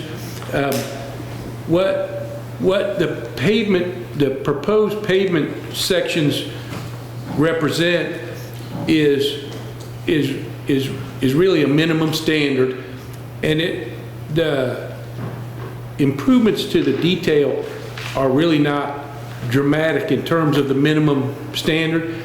And as the chairman mentioned, not great cost associated with them. But along with that is some geotechnical work. Again, not a great cost initially, but will help develop the pavement design to match the subgrade that's there. So if the geotech work indicates poor subbase, the cost of the pavement could increase. But it needs to increase if you're trying to build a road on substandard material. And the old specification did talk about mucking, and I can tell you, and I think everybody knows, I mean, there's proof rolls and some seat of the pants delineation in terms of what needs to be mucked and what doesn't. So what this does is formalize the process, involves a geotechnical engineer to analyze. I mean, we've spelled out specific distances where geotech samples would have to be taken. If you approve it, I think over the course maybe of another year, we evaluate how that goes. I don't think it means this has to be set in stone forever, but I certainly think it's a move in the right direction. And I'm sure it will become public information this evening, may get some input from some other engineers that work for development. You know, we're certainly open to consideration, but I think it's going to take a combination of things, and I don't think cost effectively one pavement is going to suit every application. So the idea is we have a minimum standard for pavement, but if the subbase requires additional pavement design, then that's what would occur. And I mean, the changes to the actual pavement section as a minimum are an additional ½ inch of GAB and additional ½ inch of surface on the light duty pavement. But the other I think critical issue is that it does require heavy-duty pavement in the, I'm going to call them the main roads, but the roads in the subdivision that are going to get all the traffic, all the ready-mix trucks are going down as they build houses in the back of the subdivision. So we've delineated that by length and the number of potential residents along that street. But I think, and it's not so much as residential traffic, even though it does get more residential traffic, certainly gets way more construction traffic, and subdivisions get another phase, and so we've looked at those, at that as well, to require additional heavy-duty pavement, not only based on what the subbase would be, but based upon all the potential traffic that's going to be accessing those. One of the reasons we believe some of our roads might be deteriorating around the county, some of the subdivisions, is that we didn't have a geotechnical study done, and maybe the water table was up and it was drawing water into our base, getting into our asphalt. It could be the monkey-type clay below our crush and run base, a lot of things, and the geotechnical, adding that to our specs that's currently not in there, right? That's correct, yes. And there is a caveat in here about groundwater level, and there's newer subdivisions being built where the storm systems, full water and inlets, some of them relatively close to the bottom of the pavement. So all of those pieces of the puzzle need to be considered, you know, when the pavement is designed. And I'm going to go back to the thought that it's not a one pavement is going to solve all the situations. And so, you know, what I would like the board to consider is looking at improving the minimum standards. For example, what he said, we're 7.5 and 2.5 inches now on the light pavement. If we went to the 8-inch and 2-inch, I think you got materials is all you're talking about there. Maybe 5,000 or 6,000 maybe per mile. That's something with a lot of material. Right. It would make the road a little stiffer. And you have the geotechnical to it, so that if there's any mucking that needs to be done, any water tables there, we can find out about it now, what the developers designing it, and not 2 years from now when the road's tearing up. Because we didn't do the geotechnical for our guys, our engineers to review and say, hey, you need to make sure this is Well, applied. we looking to do the heavier duty, as he said, throughout the neighborhood or just on the front end, because this is going to be in the back end of the neighborhood. I think we need, what I'm concerned is this is knee-jerk. We're applying new design standards in the middle of a zoning matter. I think we need, you know, this is a design standard that we just don't need to knee-jerk, you know, almost arbitrary. You know, I think I don't disagree with some of the ideas. I don't think we just start. It just sounds like, I don't like changing the rules, you know, just arbitrarily. I'm not saying it shouldn't be a rule, but we need to look at it in the design standards countywide going forward. Well, I guess the reason I wanted to look at it, and that's why we can move forward, is that, you know, it was going to be 90, now it's 300, and you're looking at some roads in that area that had issues, and if there's a way we could let the engineers and developers know right now that this is what we'll be putting perhaps over the next couple of months, they could be designed to a standard that would not create issues, additional issues for us. That's what I was looking at. Yeah, the ash road, there's no help on them doing all everything else. I'm really talking about the ash road. No, this is a new Right. development. When you go into a development, because the Belmont Glen is just one of several where we had issues with roads. We're trying to look at not taking more issues. Not that we would have issues with this development, but this seemed like a way to ensure. I mean, my thought was if we could provide this information, something that we're considering, I didn't know if the engineers and developers would be willing to consider. Particularly the minimum of 8 and 2 versus 7.5 and 1.5, because it is a stiffer road, you will provide some measure of protection. But adding the geotechnical, even if you do the heavy thing, but add the geotechnical study to it so that we at least get a good opinion of what our base is and what it should be.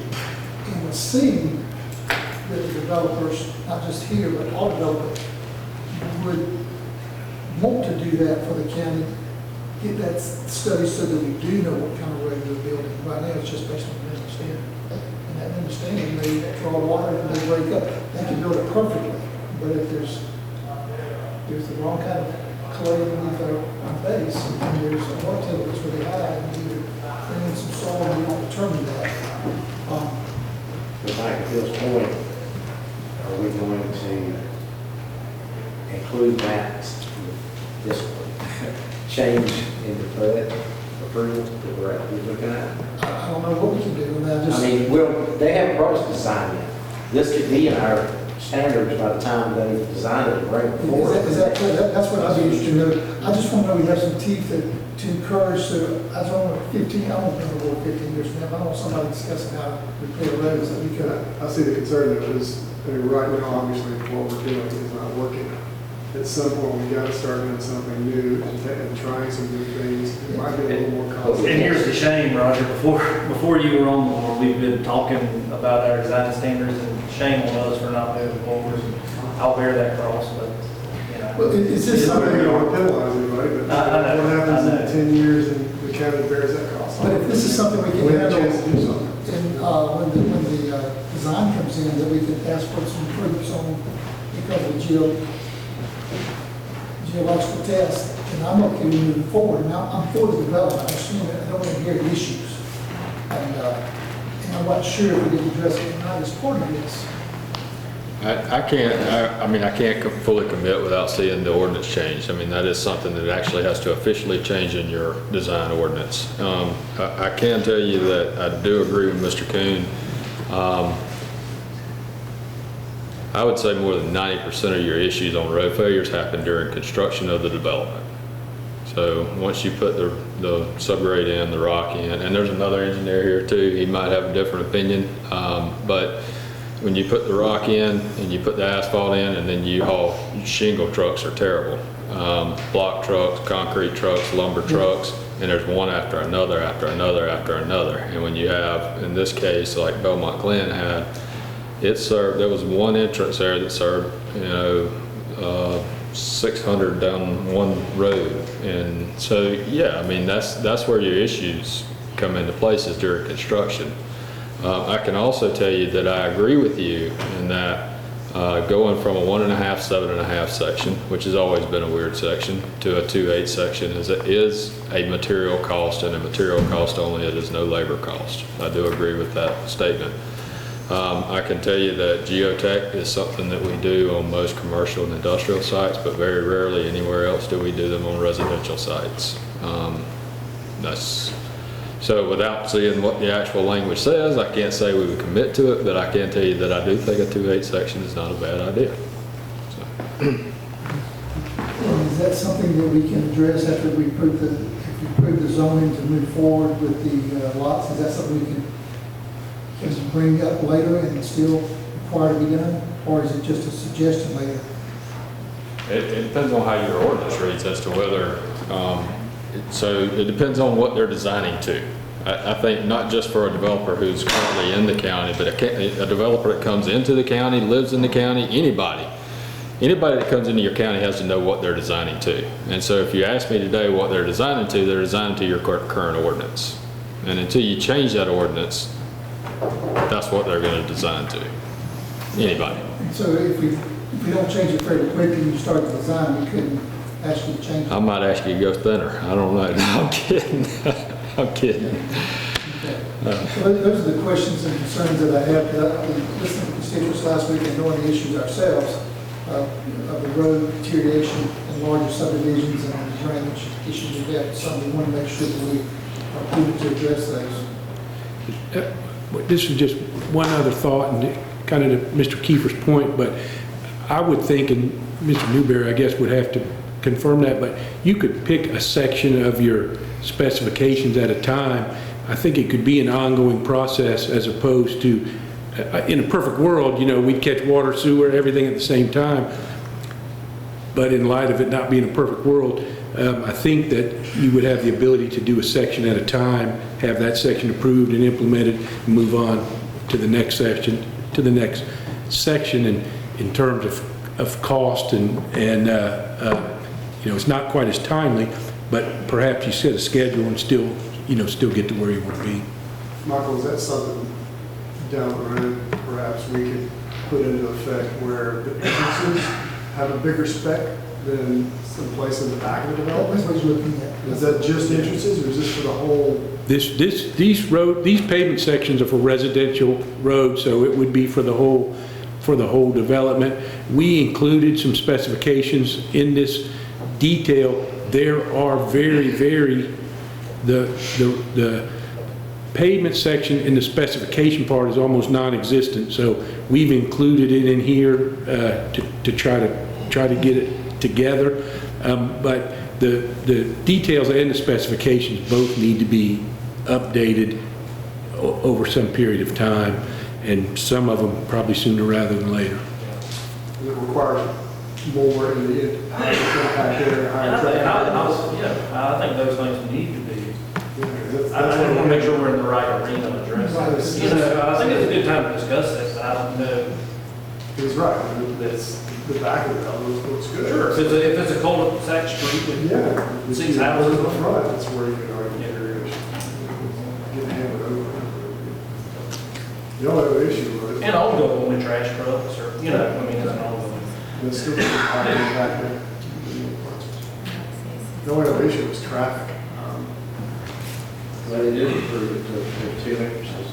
Yes. That was all. That was one of the things that teachers thought was interest, so we got two issues. That's going to help. And I think traffic really is going to be up to us to kind of figure out going forward infrastructure and work on the T-spot before starting. We've got work to do in that area. That's, I don't think that should be a railroad, that's on us. Provide, if we are, we're going to have to go to work and figure out that part of it ourselves. Well, if I hear what the board is saying, we want to make a decision on the density, which is proposed to approve PD text amendment to allow an increase in density in the Haven at Belmont Glen, stipulations recommended by staff. That's alternative number one. Is there any discussion? Do I have a motion? My biggest concern is the drainage. I'm not sure. I'm not clear from everybody. I mean, definitely drainage is a concern, but I think as discussed earlier, I think what we're doing tonight is we'll give them the zoning, they can move on to the next phase. We can have other more direct conversations about design, repercussions of design process, because I think there's definitely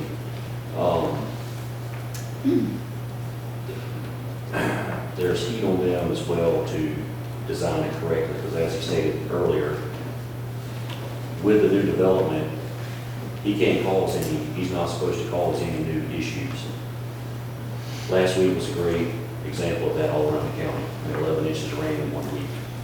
So if the water was not going over the road then, it should not be going over the road. It should be, the new development should be designed to where water flows and it does not cause any more drainage issues in the ditch, so the water should not go over the road. But I think tonight we could approve the zoning, and then we can look at actual specific design phase at a later point. I think a lot of the issue still is transmission of that water once it gets to the right of way. I think there's just, there's just not good flow. And we're flat. I mean, And I think, I used to work at Premier Concrete, so I'm real familiar with this area, Hodgeville, and I do think probably there definitely needs to be some grading of the ditches there, regardless of this new development going in or not. It needs to be done. Exactly. I'm not sure you can grade it onto developers of our ditches. Well, no, but I'm just saying it needs to be done. That's something we can even do ourselves, is redirect some of that water to southern culverts. We was talking about. And maybe that would help.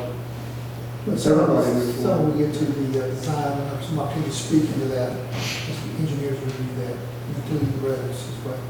And maybe that part of it needs to happen sooner rather than later, as far as the county, regrading the ditches and maybe the water moving in different directions. All right, so do we have a motion to approve the PD text amendment to allow, it's alternative one, to allow an increase in density in the Haven of Belmont Glen, stipulations recommended by staff? I make a motion to approve the staff recommendations. Second. Motion by Mr. Burdette, second by Mr. Floyd, to approve alternative one of the staff recommendations. All in favor say aye. Aye. All opposed no. And it carries. So in addition to the second reading, consideration to approve the second reading application by Federal Point Development to rezone 156.41 acres located off the Hodgeville Road from PD to PD to amend the PD text to increase the density of the development known as the Haven at Belmont Glen, map number 416, parcel number 20F in the second district. Make a motion to approve the second reading. Motion by Mr. Burdette, second by Mr. Floyd to approve the second reading. All in favor say aye. Aye. All opposed no. And it carries. Moving to item number 3, the planning board recommends denying the application by the South Coast Development for a 300-lot development known as the Haven at Belmont Glen, located off the Hodgeville Road, map number 416, parcel number 20E and 20F in the second district. Once again, I believe it's we never addressed, so we probably need to brief us on this, because we didn't even discuss this at the last meeting. 6 o'clock. I hate to do this for those who came for these agenda items. but we have a planning, when we have to do that by the 6, we can't be 5 or 10 minutes over. Hate that. This is the middle of one item here, old business, we can finish old business. Can we finish old business? Mr. Lee, is that a finish old business? Finish this last one. Okay, that'd be great. So item number 3, planning board recommends denying the application, already read that. Can we get a brief on that from Mr. Reese? Yes, unfortunately, the screen doesn't seem to be connected over here, so behind you in your packets is the information.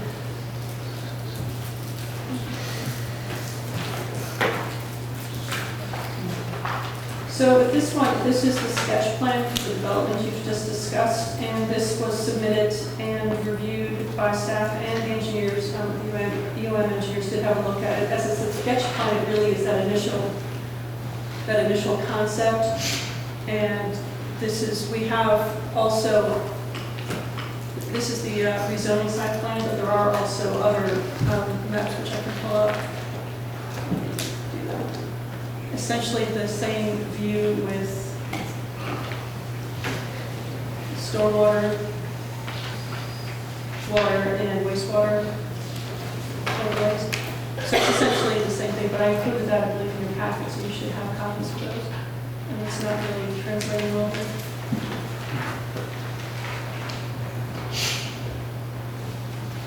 But basically, it's just the technical kind of overlays. So that we view the sketch plan, the sketch plan was submitted according to requirements, and we recommend approval. And as they indicated, the real design begins when the preliminary plans are being developed and submitted.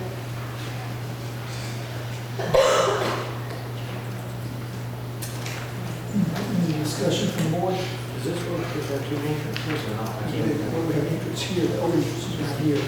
They felt, I think, the petition can follow them from the entrance. So the kids in the entrance just for this area.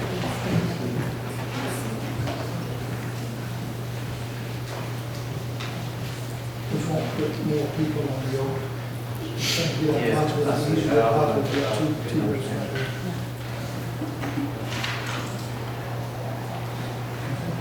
Any discussion or questions from the board?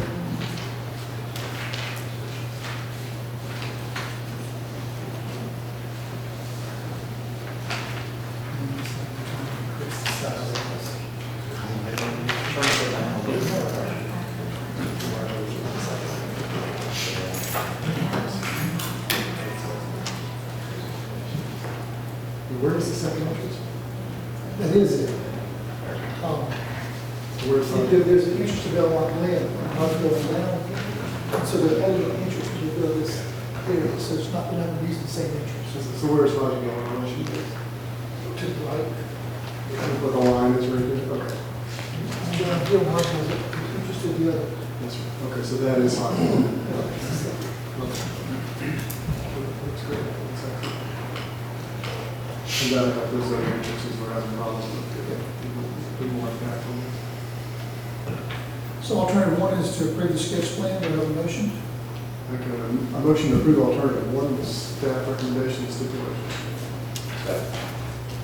Motion by Mr. Burdette, second by Mr. Floyd. For alternative 1, all in favor say aye. Aye. All opposed, no. It carries. All right. A lot of work. Anyway, get it done. We'll come back and continue to look at the drainage and roads, and hopefully we'll take some real action in the next 60, 90 days and resolve some things that will really help. We're going to move into our planning and zoning, if we're on those pages.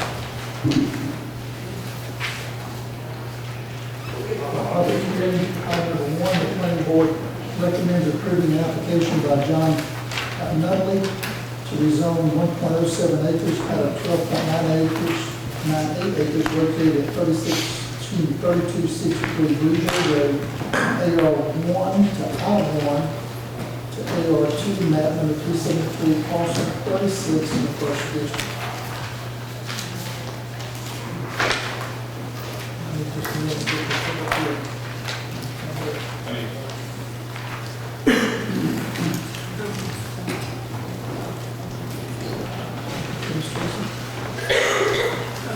only going to show up there, so I'm sorry for anything.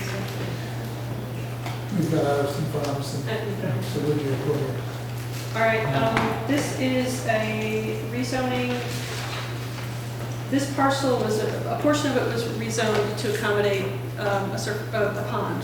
Yes. So there is a portion of it that's zoned I, but that's kind of regardless.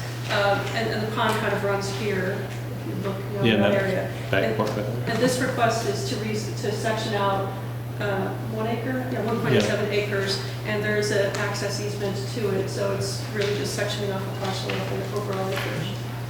And requires rezoning because it's less than 5 acres. So it's going from AR1 to I1? No, the overall AR2, I'm sorry. acreage, Okay. right. That one comes from the Madden. It comes from the pond days, but, and that's just an aside, but this slightly more than 1 acre is to be sectioned off, and as it's less than 5 acres, it's from the AR2. All right. Can you open the public hearing? Anyone speaking for this?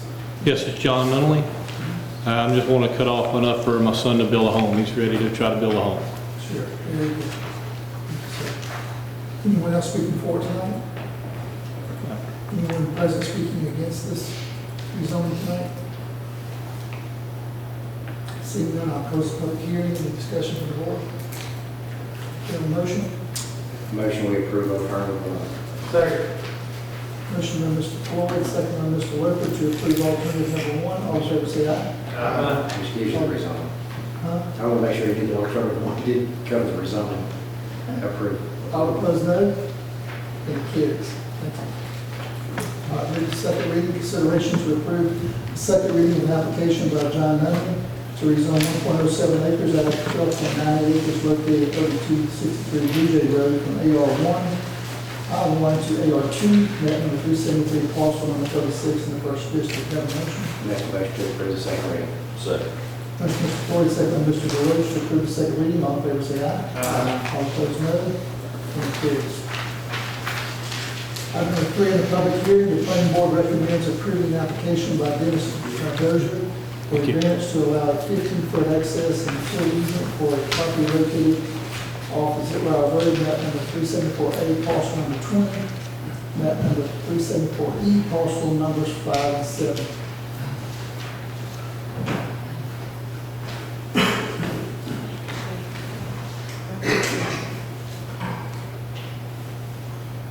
There's a brief. I'll give you the very brief, I believe Mr. Dozier is here to present the less brief. This is complicated, and it dates back. I'm going to jump ahead and show you an old plat that, well, it's there, unfortunately. So originally, there was a 60-foot easement that ran perpendicular to Zipwire, up and down, to serve 2 lots in the back that went this way, parallel to the road. At some point, and this plat was signed in 06, and then in 2012, there was a recombination, land swap, some sort of thing. So those 2 parcels, one owner just extended their yard, so now they have an acre, and then the guild, or the folks at 201,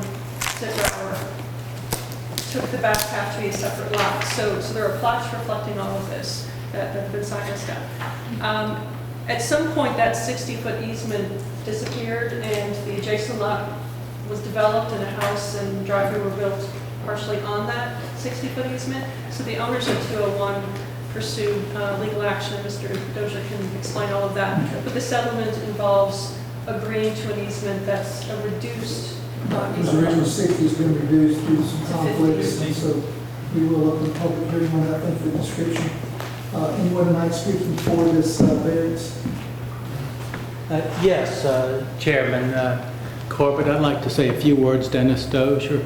Okay. And I represent the Gills in the litigation that's been going on for 3 years, so I had the privilege of presenting this to the zoning board. And I wanted to briefly try to go over the legal issues in this lawsuit. Let me try to speak into that. It won't be if we're not speaking. Okay. Is that all right? Okay. The lawsuit's been going on since March of 2016.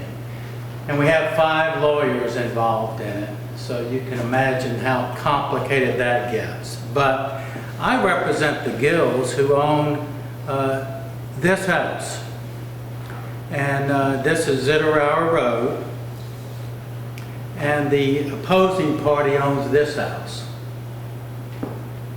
There was, in our opinion, a 60-foot easement that went from the road all the way down here, which would allow the Gills to build a house on this back lot. The subdivision regulations require that 60-foot easement. And what happened is South Georgia Custom Homes built a house that encroaches on the easement. And they also built a driveway that goes right through the middle of the easement. This actually goes to their house. So the blue areas are the encroachment on the easement. And we filed a lawsuit because they were encroaching on the easement, and the Gills, my client, could not get into their house without being interfered with. The Gills' property line is not far. In order for them to get into their house, they have to cross the easement and go into their house from the public road. The problem was, in the litigation, is that South Georgia Custom Homes filed a counterclaim contending two things. Number one, that this easement had been extinguished by a prior foreclosure, and it no longer existed. Number two, they claimed that there's a strip of land right here that they own. Now, as far as whether or not they have a strong argument, I believe they would have lost, if this got to the Georgia Court of Appeals, I believe they would have lost the easement issue. But that's my opinion. We may lose. If we lose, then my clients don't have access to their house. Has there been an agreement or settlement between the two? Yes. Okay. And we do have, and I wanted to just a little bit more explanation, because if the agreement, it's contingent upon you all allowing this 15-foot easement. Well, the reason I'm cutting to the There is chase, an agreement in place. if there's an agreement in place between the property owners and it's only going to affect that property back there that does need access, and the parties agree to it, I'm not sure why this board will reject a variance. Because that's a legal lot. So, let's give something else to add to that. And then Okay. As long as the parties are in agreement, my position has a different position. And they are in agreement, everybody signed off, and actually the judge, Judge Mulder, the Superior Court judge, has signed an interim order, and it will be final order contingent upon what the county commissioners does. There shouldn't be any problem with that whatsoever. I mean, that's between the two of If them. the parties agree to it, then I'm not As sure. long as they we agree should to it, we reject. don't have any problem with it. And if it affected a lot of people in the back, it was 6 or 8 more lots, it might be a different issue, but if Well, it's just lots, they're all in agreement. Well, the issue is going to be that the variance would allow the Gills, if they wanted to down the road, to build a house. Sure, with that, but you can't landlock a piece of property. Right. Sure, I would suggest that, let's see if there's any other speaking forward, and if there's any opposition to the public hearing, see if you even need to speak any further, okay? Anyone else tonight speaking for this, variance? And the only thing that we would be concerned with is the difference in a 60-foot easement and a 15-foot easement. They own all the land, so I don't have no problem with that either. Yeah, that's if all the property, if there was 10 more lots behind it. Yeah, but that's a different they own story. all that land on the 15-foot easement. Anyone else not speaking for this variance? Anyone tonight during this public hearing speaking against this variance? Seeing no one, I'll close the public hearing. Any other discussion or questions from the board? Recommend alternative one, approve the easement. Motion by Mr. Floyd, second by Mr. Burdette to approve alternative number 1 to allow for 15% excess utility easement, access utility easement. All in favor, say aye. All opposed, no. It carries. Okay, thank you. Okay, thank you. What's that? 50%. Alternative 1. Second reading, consideration to approve the second reading of an application by Dennis Dozier for advance to allow 50-foot access into the easement for a property located opposite Ryle Road, map number 374A, parcel number 20, map number 374E, and parcel number 5 and 7. Have a motion? Make a motion to approve the second reading. Second. Motion by Mr. Floyd, second by Mr. Lopez to approve second reading. All in favor, say aye. Aye. All opposed, no. And carries. Thank you very much. Thank you. Item 5, public hearing, the planning board recommends approving an application by Hans Bliss to rezone 0.69 acres located on Woodland Road at Camino 1 to B2 to allow for a race shop at number 377, parcel number 4 in the first district.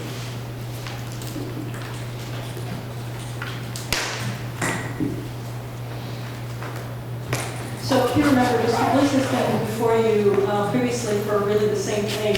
And as that process was working through where he rezoned and approved conditional use, he was able to acquire an additional lot. So he took advantage of that and now wishes to do exactly the same thing, rezone this additional lot, get the conditional use, shift his proposed business over to that lot, and then use the other lots for other purposes. So it's really just an opportunity came up and he took advantage of it. So it is another lot.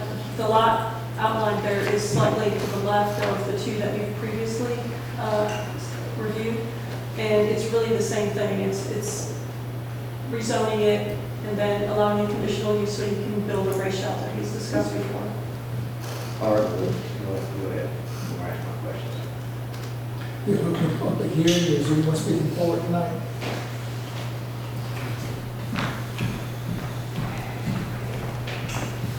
Good evening, Commissioners. Hans Bliss here, and I am here to answer questions if you have them. Okay, thank you, sir.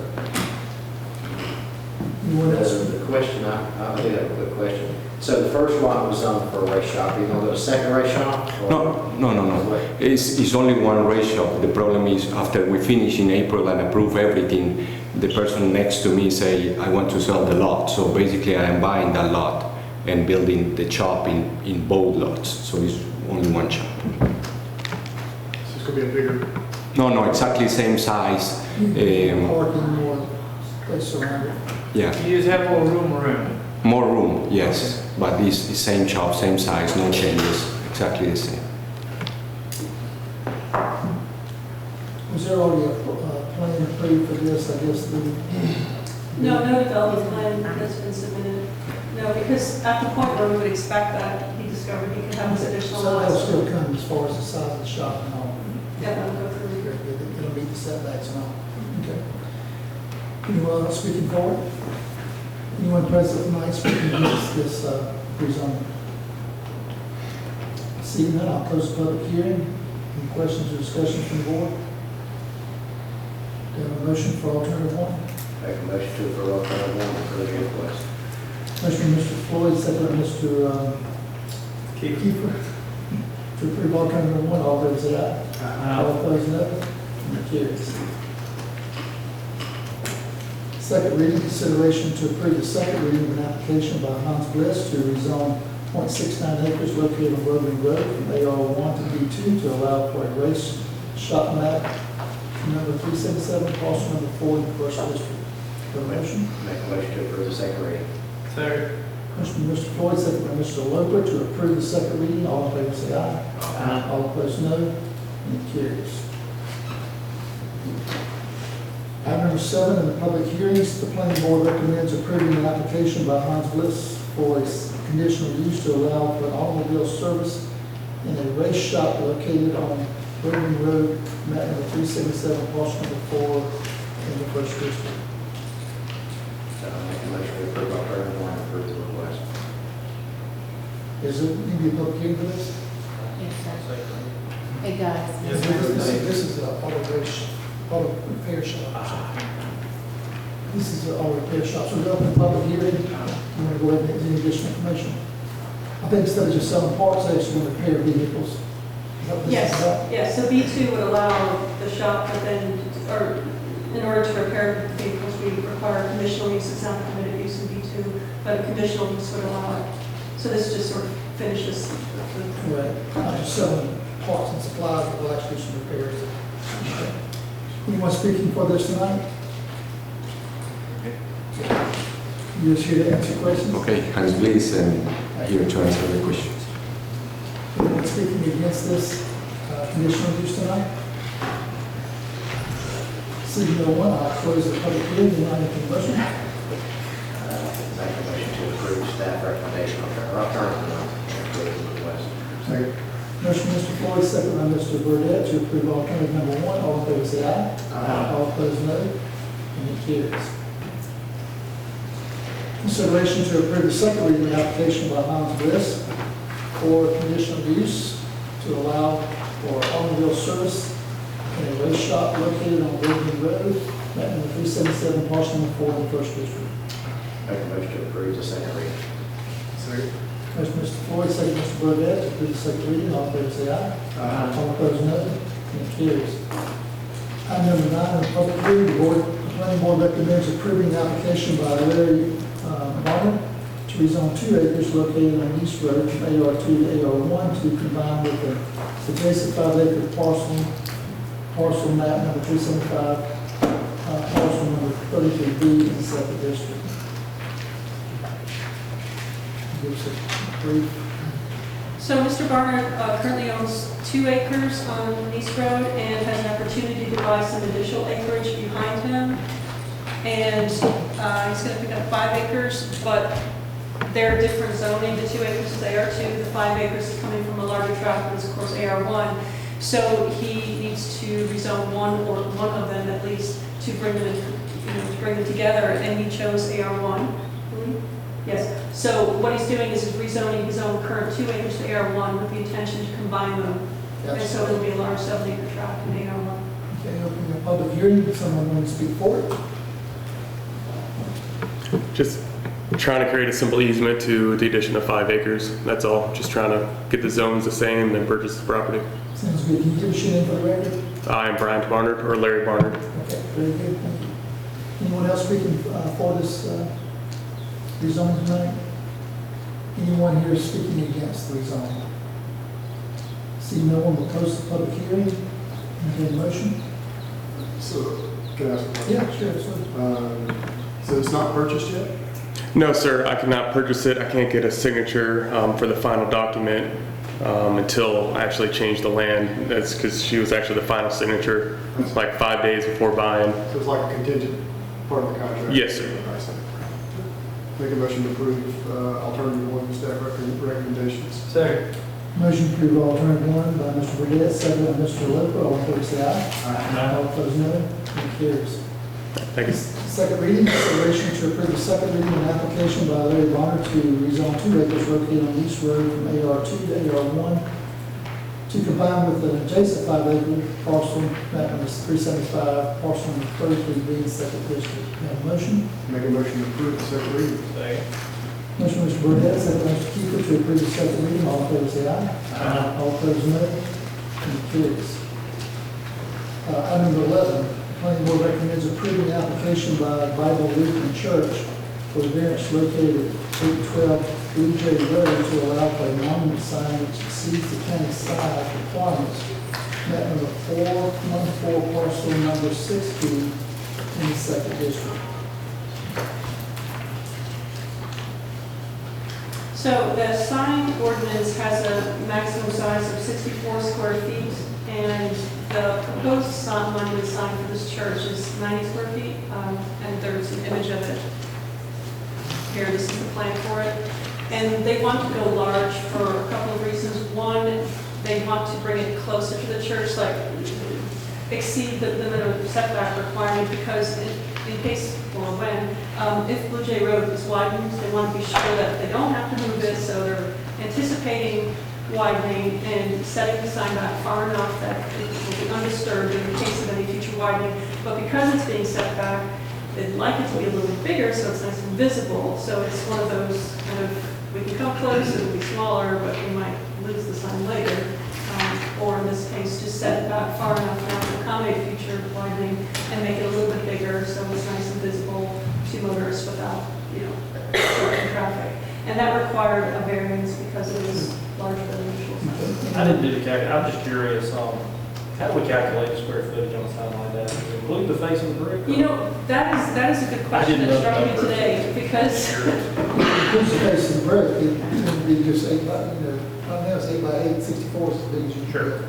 I'm trying to read sideways. Theirs is 9 by 10, it's 10 feet wide and 9 feet high. and that includes the brick, so the ordinance isn't clear on that, but that actually struck me when I saw another church sign, I think earlier today, I thought, I wonder which one we really mean. But in any case, that's a great question. And that does include the brick, which I don't, which is We have to include, I would think. aesthetically. And it's set back off the road. Yeah, no, I was just curious how we calculate. We have a public hearing, and we'll get some more discussion. Is anyone speaking for the signage tonight? Parents? Is the church here tonight that's asking for this? At the planning board, Mr. Zipper actually recused himself and then represented this, and so Okay. I saw that you recused himself from this. Is anyone tonight speaking against this variance for the sign? Seeing no one, I'll close the public hearing. I do want to raise a question of what this, how large is the sign that we built at Clarence Moore? This is a huge sign. I measured in my office today how big it was. It's a huge sign. This is? Yeah, it's huge. 9 feet high, 10 feet wide. It's big. And I wonder if we're going down a dangerous road, because I don't think our ordinance was set for just single lane roads. I think it was including double lane roads. We have to be careful that we don't open the door for other signage.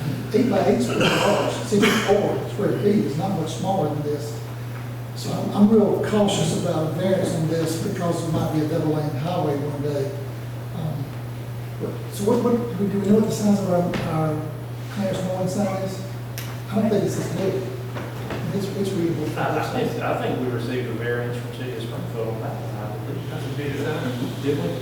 Is it 9 feet high? Oh, well, I agree with Commissioner Kiefer. I remember us getting a variance from City of Springfield. I wonder if it's for the digital display, I don't know what the variance was for. Because I know Rankin one time you couldn't get a digital display. Coverage, could use coverage and those kind of things. I appreciate that foresight. I didn't know about that. It's just a large sign. I don't know what kind of issue we have. The board's pleasure may want to go ahead and approve it, but I'm concerned about increasing the size and how you turn down the next one. I don't think our ordinance was set for 2-lane roads. But it's not right up on the road, it's set back, too. I understand there's a lot of arguments that you can make for, but you don't have to do that battle with everybody who wants it. 12 by 12 or 10 by 12 because it's further back from the road. I'm just caution them maybe heading down the road, a path that's only a The purpose of it, so you can see, but if it's sitting that far off the road, then it won't affect anybody seeing. Unless it's over the road, and that, if they're on the other side, who knows? Yeah, I'm just suggesting that our ordinance is designed to allow for a large sign at 64 square feet by 8 that can be seen from the double highway. But that's just my caution to you. So, planning board is recommending this. the planning board recommends approval. That's all I've got to say about that. Any other motions, any discussion? Got a motion? Make a motion to approve all 34. Second. Motion by Mr. Burdette, second by Mr. Deloach to approve alternative 1. All in favor say aye. Aye. All opposed, no. And it carries. The second reading, consideration to approve the second reading of an application by a Bible Lutheran Church for a variance located at 812 Blue Jay Road to allow for a monument sign which exceeds the county size requirements. Map number 414, parcel number 6B in the second district. Motion to approve the second reading. Make a motion to approve the second reading. Second. Motion, Mr. Burdette, second by Mr. Deloach, approve the second reading. All in favor say aye. Aye. All opposed, no. And it carries.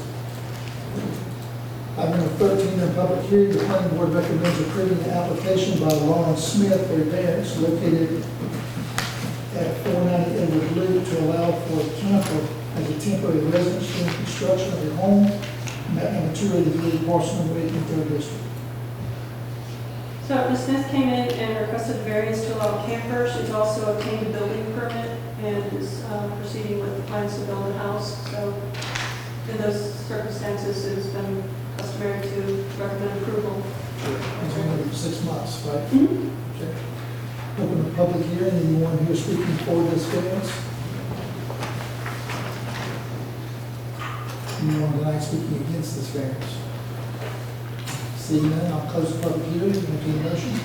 I'll make a motion to approve the staff and planning board recommendations. Second. Motion by Mr. Lewis, second by Mr. Whipple to approve staff and planning board recommendations. All in favor say aye. Aye. All opposed, no. It carries. Second reading, consideration to approve the second reading of an application by Lauren Smith for a variance located at 498 Route to allow for a camper as a temporary residence during construction of a home at number 283 parcel number 8 in the 3rd District.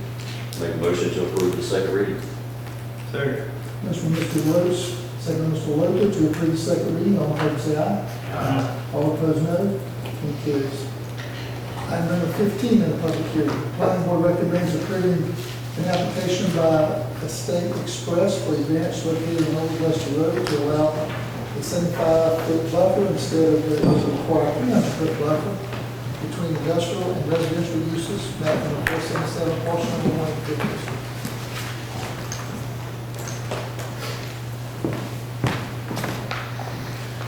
Good evening, my name is Jason Chambliss. I'm with Thomas & Hutton. We're the, oh, sorry. Let her introduce it to us right quick. Got it, sorry. Okay, so Estes Express Line is requesting a variance to reduce the buffer size, and they will go into detail of why they feel they need to reduce it due to environmental factors. But the issue is that the land is zoned industrial, and, well, this is all zoned industrial, that blue color there. And to the north end, there are some residential lots. And so given that we considered the freight terminal to fall under heavy industrial more so than light industrial, that meant that the buffer requirement went up to 300 feet. And so at this point, due to wetlands and various other considerations, and to ensure access on the high land area, Estes is requesting that we reduce the buffer requirement between the industrial and the residential to the north. And at the planning boards, there was a representative speaking in favor of it, a person representing some of the landowners to the north who generally was in approval. So this wasn't a contentious discussion. It was people were generally approving it. So the landowners to this side I'm looking at here, where the residential is, they had no issue with lowering the variance? No one spoke specifically against it. Open public hearing? Apologies for jumping the gun there. My name is Jason Chambliss. I'm with Thomas & Hutton. We're the engineers on the project. Also here is Angela Maidment. She's with Estes Express. We're available to answer any questions you may have. And I would like to clarify that we do have in our possession affidavits and letters from the 2 adjoining landowners, just for clarity, and if I may give them to Ms. Teresa to enter in.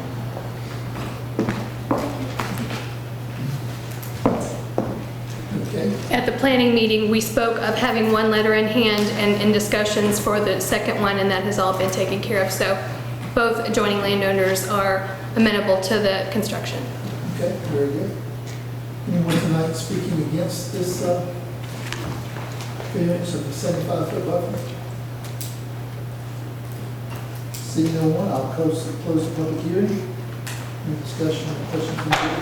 What was the reason again for 75-foot buffer?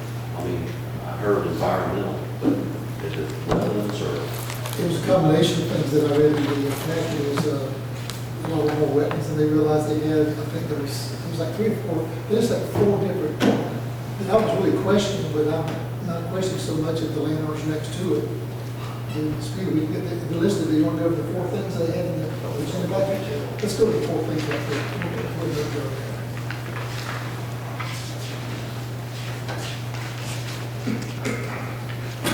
Okay.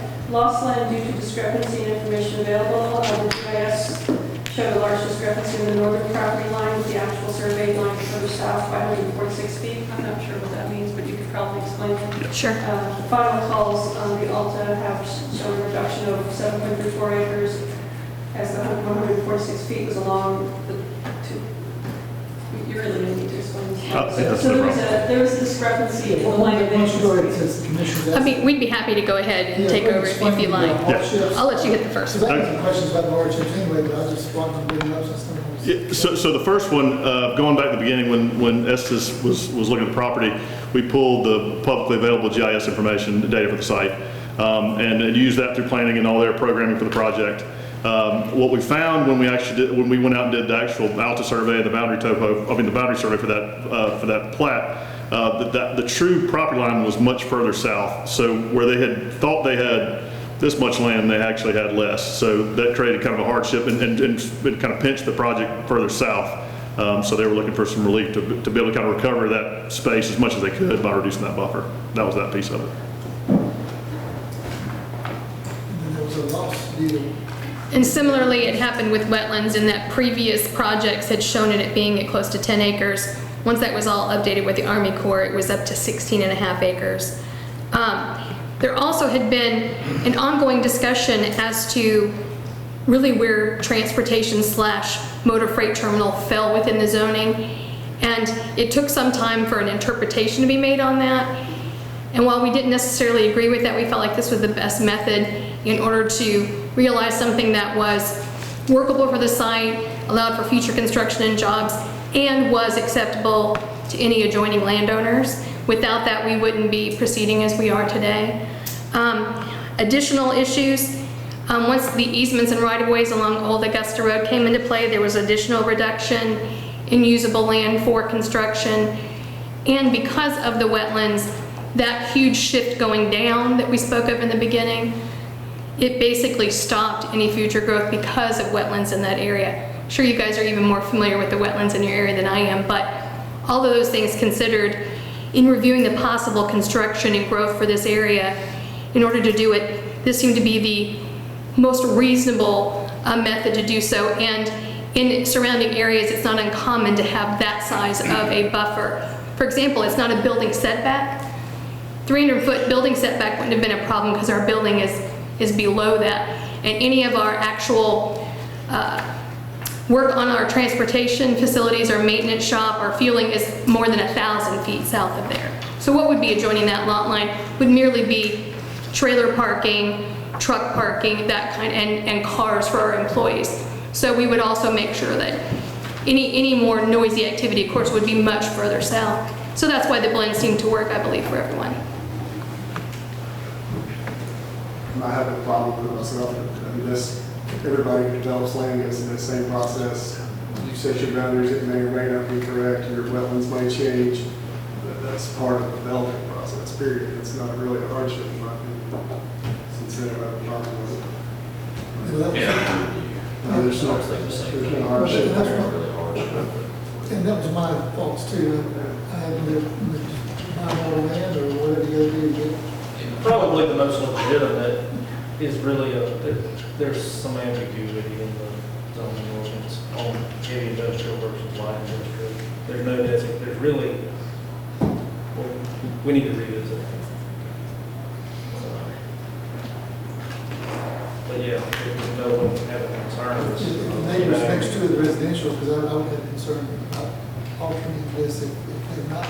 In planning board is affirming and no one kind of objecting that the landowners next to it or have no objection.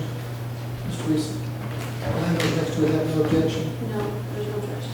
But as you stated, the main design is not moving any closer to where the buffer is. I mean, it's staying Correct. where it originally was. Correct. Yeah.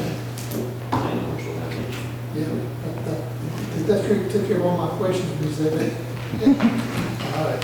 So anyway, no one speaking against it, I'll close the public hearing and I've done that, I'm going to entertain a motion. Make a motion to approve alternative number one. Second. Motion by Mr. Kiefer, second by Mr. Deloche to approve alternative number one. All in favor say aye. Aye. All opposed, no. It carries. Second reading, consideration to approve the second reading of an application by States Express for events located at Old Augusta Road to allow 75-foot buffer instead of the required 300-foot buffer between industrial and residential uses, map number 477, parcel number 1 in the 5th district. Make a motion to approve second reading. Second. Motion by Mr. Kiefer, second by Mr. Deloach to approve the second reading. All in favor, say aye. Aye. All opposed, no. And carries. Amendments to the sketch plan, item 17, the planning board recommends approving an application for State Express for a sketch plan for a freight terminal located on Old West Road, map number 477, Washington 1, Fifth District. And we've got a copy of the sketch plan there for you. So. Any additional information you want to have before I take a motion? Our engineers are familiar with this, they have reviewed this, and they it follows the sketch plans, minimal form, and checklist requirements, and so at this stage, we can recommend approval of the sketch plan.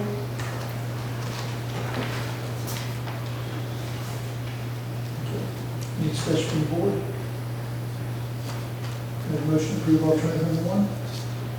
Make a motion to approve alternative number 1. Second. Motion by Mr. Kiefer, second by Mr. Burdette to approve alternative number 1. All in favor, say aye. Aye. All opposed, no. And carries. And that concludes our planning board public hearings. We have been going a while, but we're going to take a 5-minute recess before we get to new business. Please, the restroom. Let's take a 5-minute recess. And this water, use the restroom, and we'll be back in 5 minutes.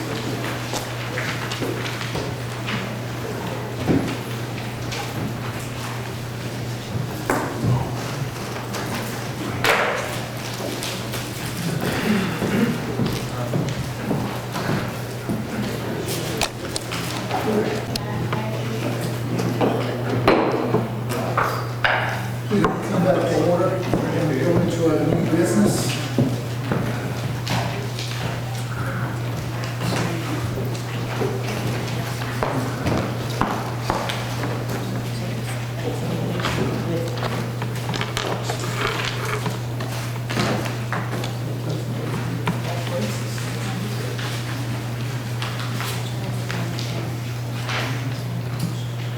First item on the new business is consideration to approve professional service agreement with Effingham County Chamber of Commerce. Good evening, Fiona Charlton, purchasing agent. The Board of Commissioners has an annual professional services agreement in place with the Chamber of Commerce. The agreement requires that the Chamber performs certain services for the county and the county provides compensation for those services. The new agreement has been written to include an indemnification clause at the recommendation of the county attorney. The agreement requires compensation in the amount of $4,500. As funding has been approved and the agreement has been reviewed and approved by the county attorney, staff recommend alternative 1. Any questions? Questions or discussion from the board?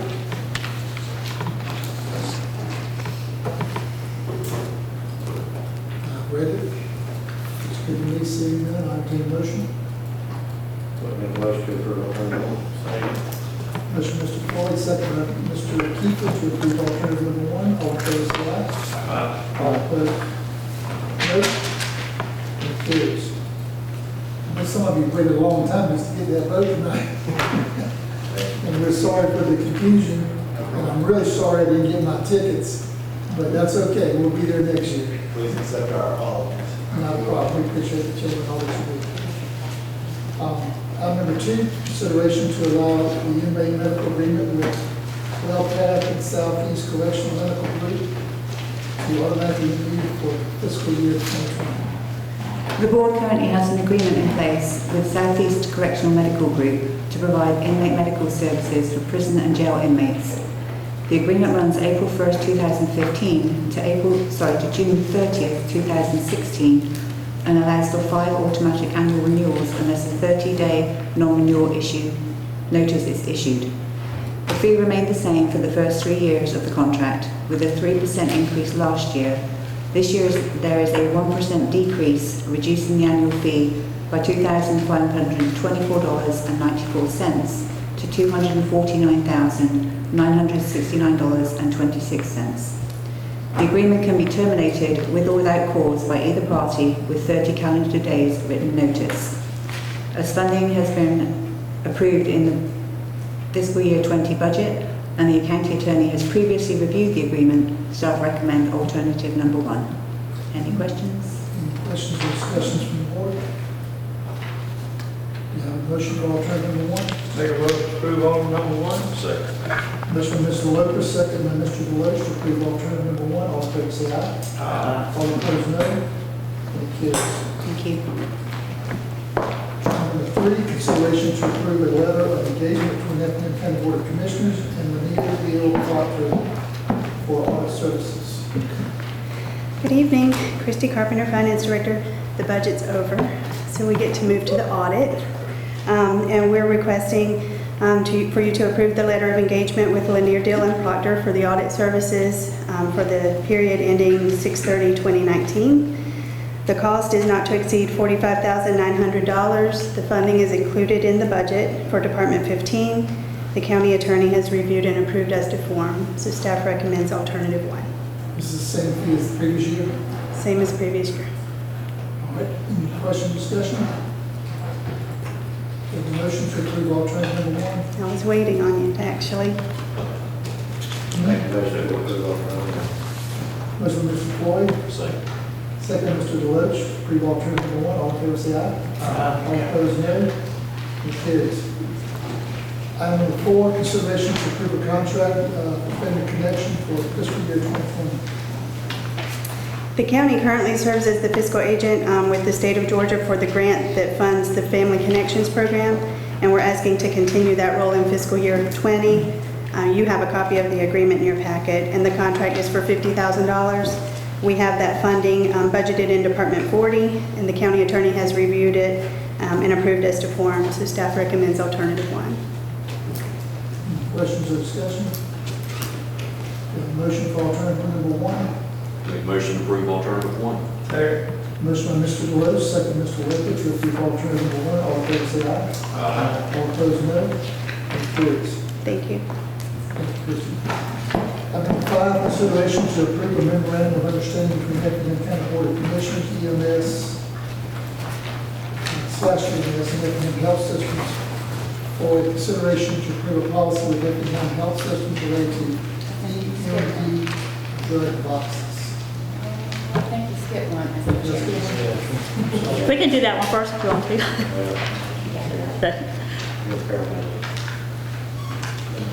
Number 5.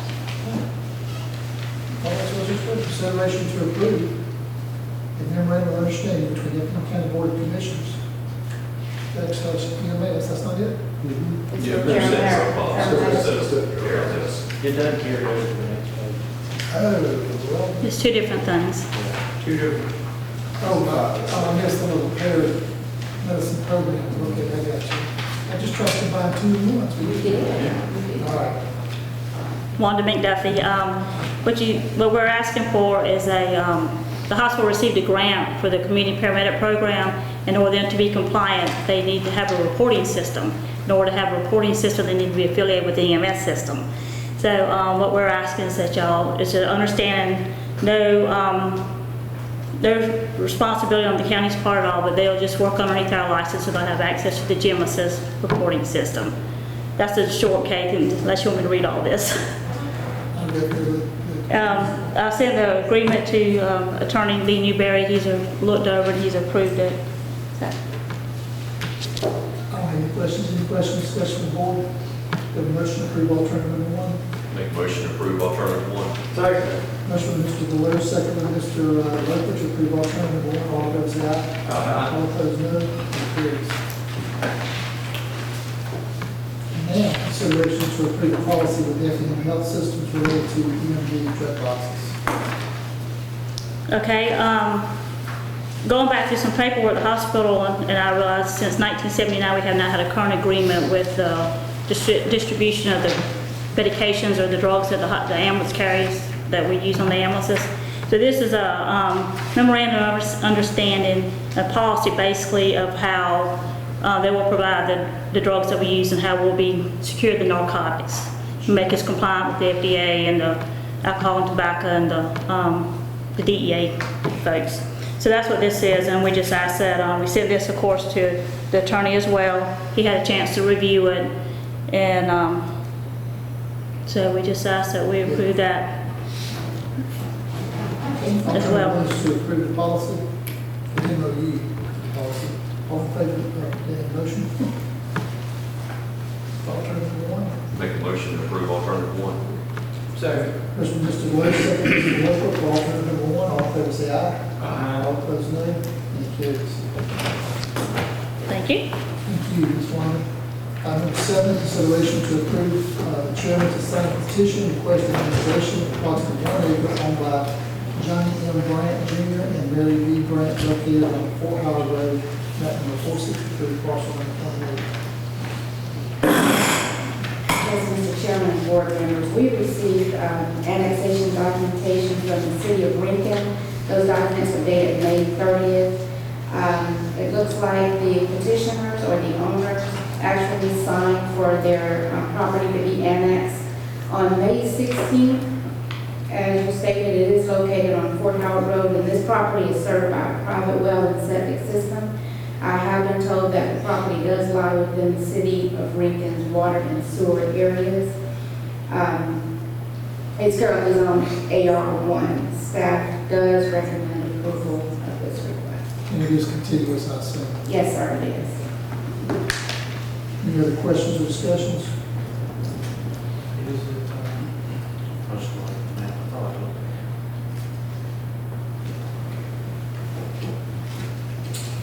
Hearing none, I entertain a motion for alternative one. Make a motion to approve alternative number one. Second. Motion Mr. Kiefer, second Mr. Deloach, to approve alternative number one. All in favor, say aye. Aye. All opposed, no. Any carries.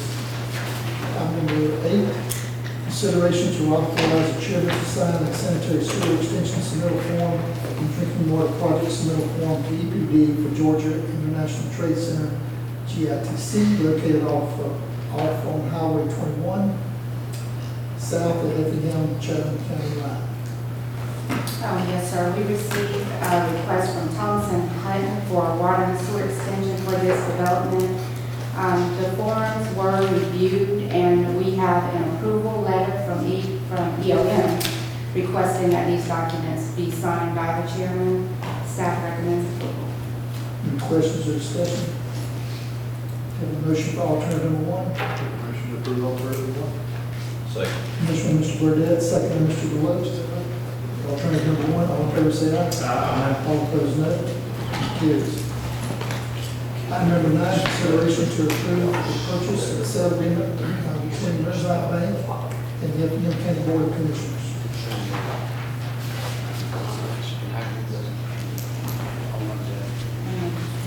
Thank You take that and then take. I'm sorry, I'm checking on That's that. okay. This is looking for approval to chairman to sign agreement to purchase the Renaissance Bank. The commission has been engaged in discussions as provided by law in executive session regarding the possible purchase of conditions of the Renaissance Bank and the pertinent property.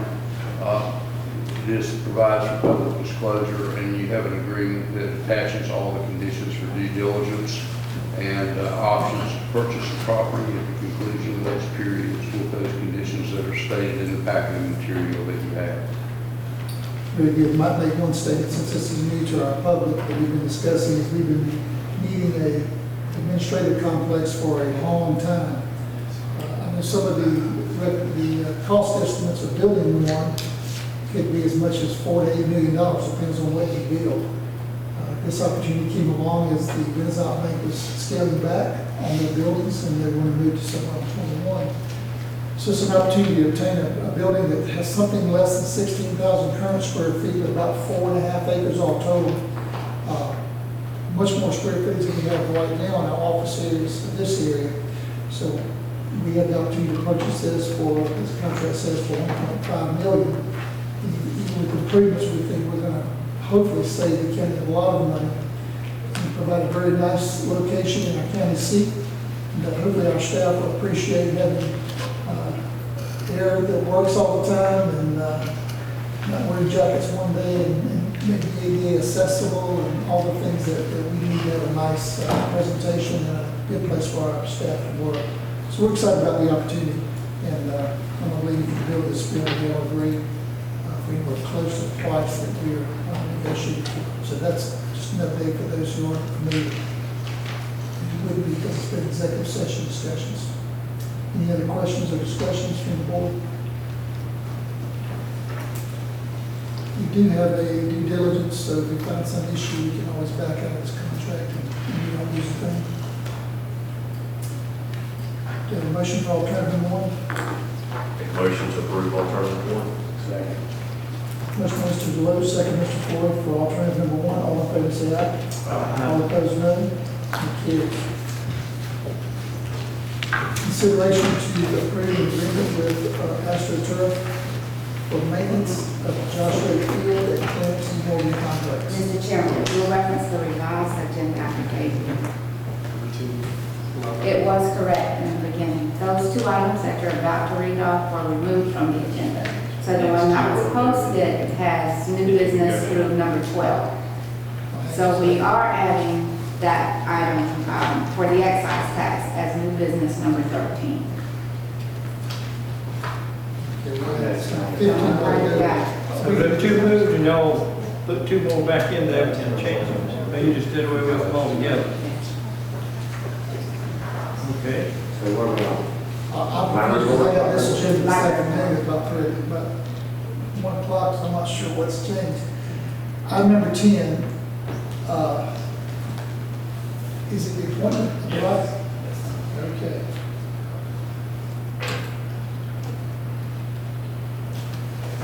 All right, let me ask you this. Do we need to go back and readdress, we position that item as number 15?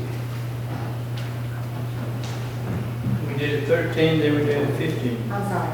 We meant the motion to approve the agenda, we went to item number 15. Do we Yes. go back and readdress that agenda? Yes, sir, we do.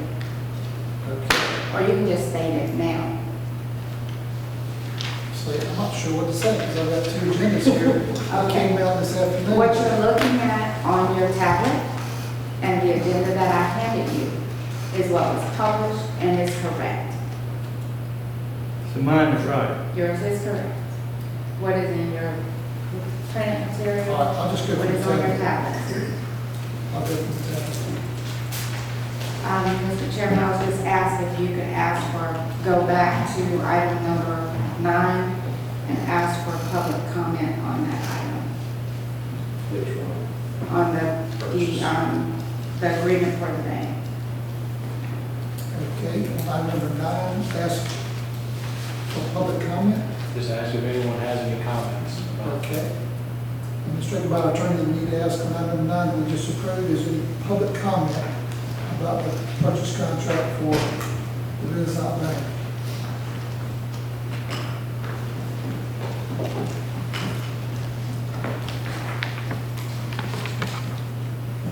Sherry Hooker with Effingham County Republican Party. Mr. Chairman, could you repeat the cost of the building? I couldn't hear back there. 1.5 million. Okay. And then is the Renaissance Bank next to the post office? Is that correct? Yes, and we get the lot next to it as well. Where it's not unpaved, the dirt lot? Yeah, the grass dirt lot to the south end of it. Okay. Do you have any cost analysis on the renovation of the building? No, we have not. It was at 6 months due diligence. And so once we enter the contract, we'll have our engineers and architects walk through, see what the needs are, see what, if there's any structural issues, what the cost analysis would be. If we find that it's something that's astronomical that we do not believe is still a big deal, we can rescind the contract at any time, get a full refund on deposit. So you can rescind the contract at any time and get a refund? Yes. Yes. Okay. And this is going to be purchased how? With what funds? Where are the funds coming from? We have over $11 million in our reserves right now, fund balance that we could use to purchase this from. Is that like our contingency fund? No, ma'am, it's just the reserves that we have accumulated. So we're looking at other ways to fund it, but we have the cash in the bank. It'll probably be 6 months or more before we have to actually come up with the resources. Okay. Thank you very much.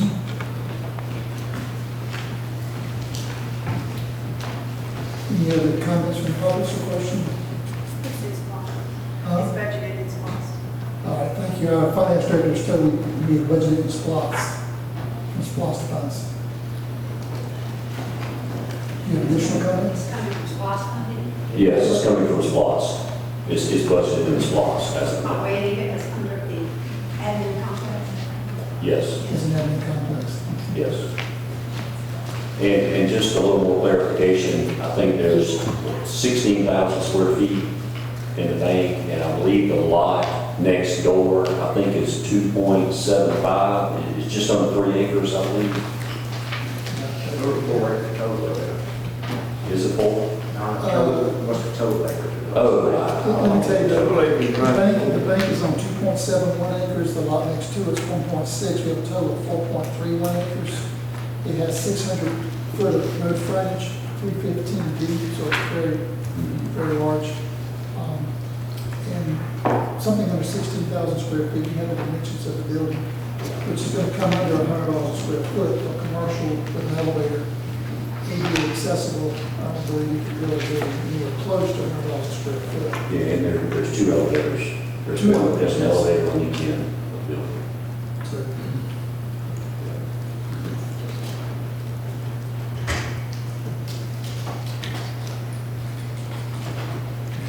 any other comments from the public?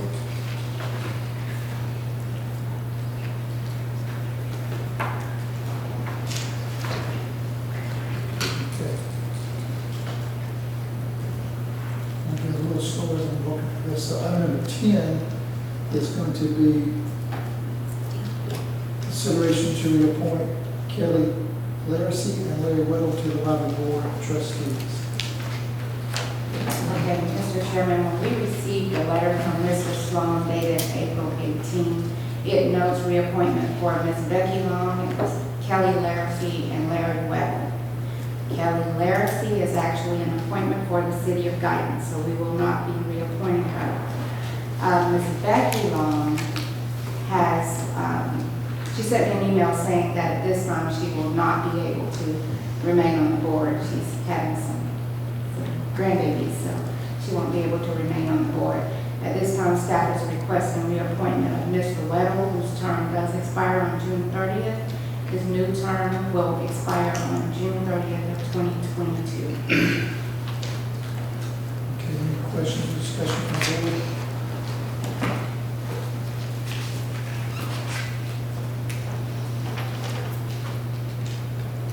So we will be seeking someone to appoint. Yes. Or I spoke with the library director. She's also going to look for someone to fill both those. So in the meantime, we're going to get Mr. Whittle reappointed. I'll make a motion to reappoint Larry Whittle to the library board. Second. Is it just the one or the two? Just the one. Just one. Okay. Motion by Mr. Kiefer, second by Mr. Lupko, I think I heard. Yeah. All in favor, say aye. Aye. All opposed, no. It carries. Yeah, I'm to understand that number 10 and 11 on mine is no longer there. Right. Okay. You have another copy of I've got 3. I've got this one, this one, this one. All right, so the next one. All right. And number 11. Consideration to approve Hussey Gate Bell to proceed with finalizing the architectural and engineering plan design for the gymnasium, the Clarence Morgan Recreation Complex. Fiona Charlton, purchasing agent. On December 4th, 2018, the board approved a proposal from Hussey Gable for architectural and engineering design for the gymnasium at the Clarence Morgan Complex. Since the approval of the proposal, meetings have been held with Hussey Gable to discuss designs, plans, layouts, and the budget for the gymnasium.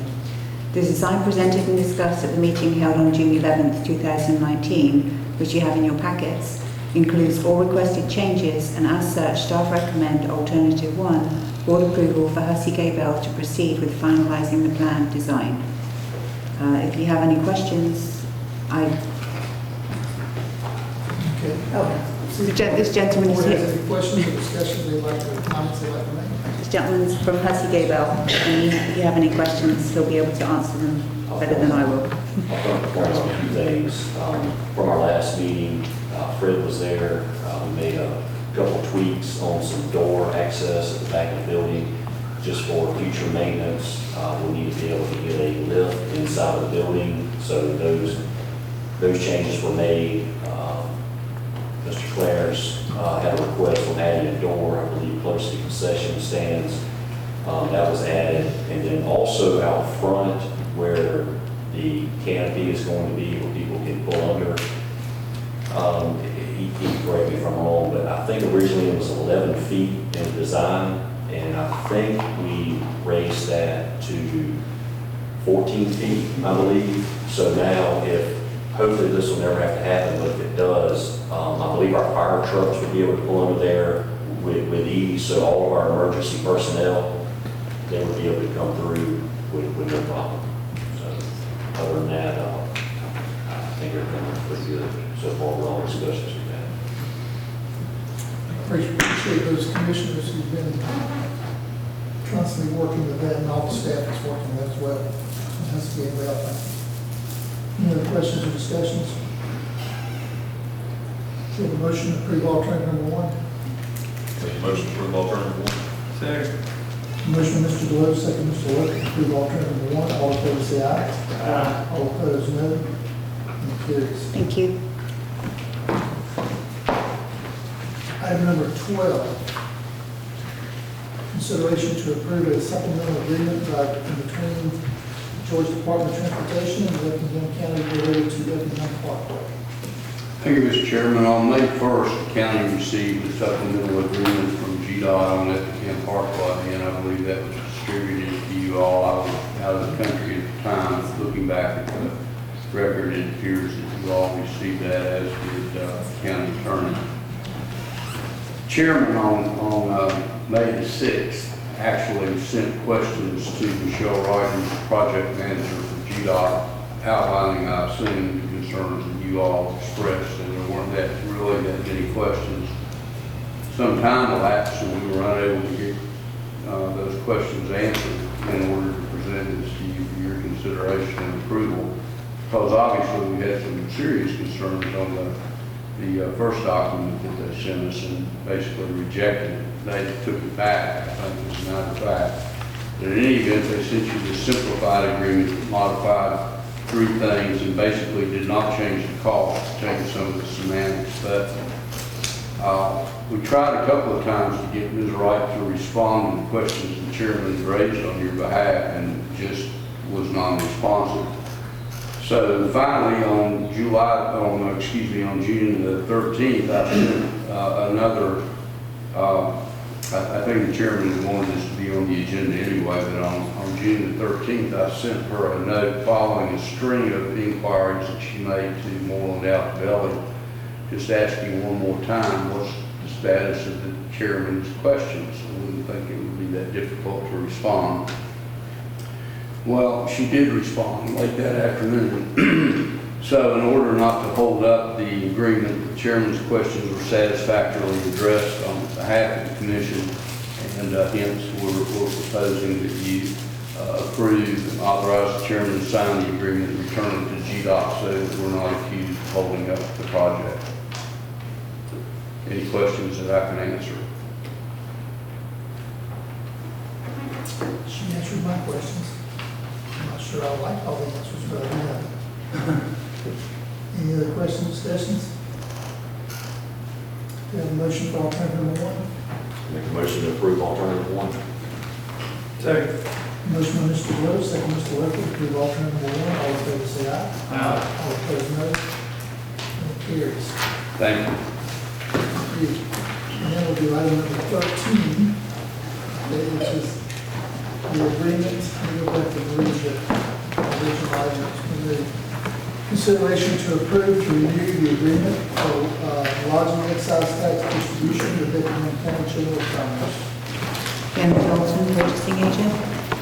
The The board approved a hotel motel tax in June of 2013, which levies a 5% tax on lodging charges collected on accommodation in the unincorporated areas. The ordinance requires the county expend 40% of the revenue collected for the promotion of tourism by way of contracting with a private sector non-profit organisation as defined by OCGA 48-13-50.2 parenthesis 3 close parenthesis. Sorry. The current agreement actually provides 80% of the revenue collected to the Chamber for the sole purpose of promoting tourism. The current agreement will automatically renew for 1 year commencing July 1st, 2019 for fiscal year 20. Staff recommends alternative 1, board approval to allow the agreement for lodging excise tax distribution with the Chamber of Commerce to automatically renew for fiscal year 20. Any questions? I guess our ordinance just requires that 40% be used for promoting tourism, convention, trade, shows, is that right? Yes, sir. That we are actually providing 80% to the chamber to provide those Yes, sir. items.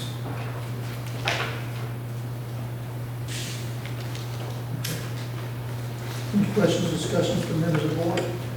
I would like to have this table to first meeting in August.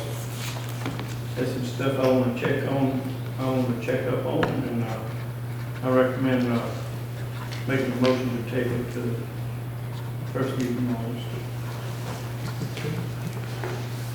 We have a motion to table, and I'll move second for that. I'll second. Motion by Mr. Roper to table, second by Mr. Deloach. You want to table this to the first meeting in August? First meeting in August, yeah. Not the meeting in July, the first meeting in August. First meeting in August, yeah. What's the date of that? August the 6th. 8/6/2019. The motion is to table to August 6, 2019. For the first one, Mr. Roper, second, Mr. Roach, all in favor, say aye. Aye. All opposed, no. And that carries, and so we'll table it and let you gather the information. We'll come back and discuss it and make a decision on time. Thank you. Move to administrative reports. If I correctly through the agenda? Yes, sir. All right, order it is. Move to administrative reports.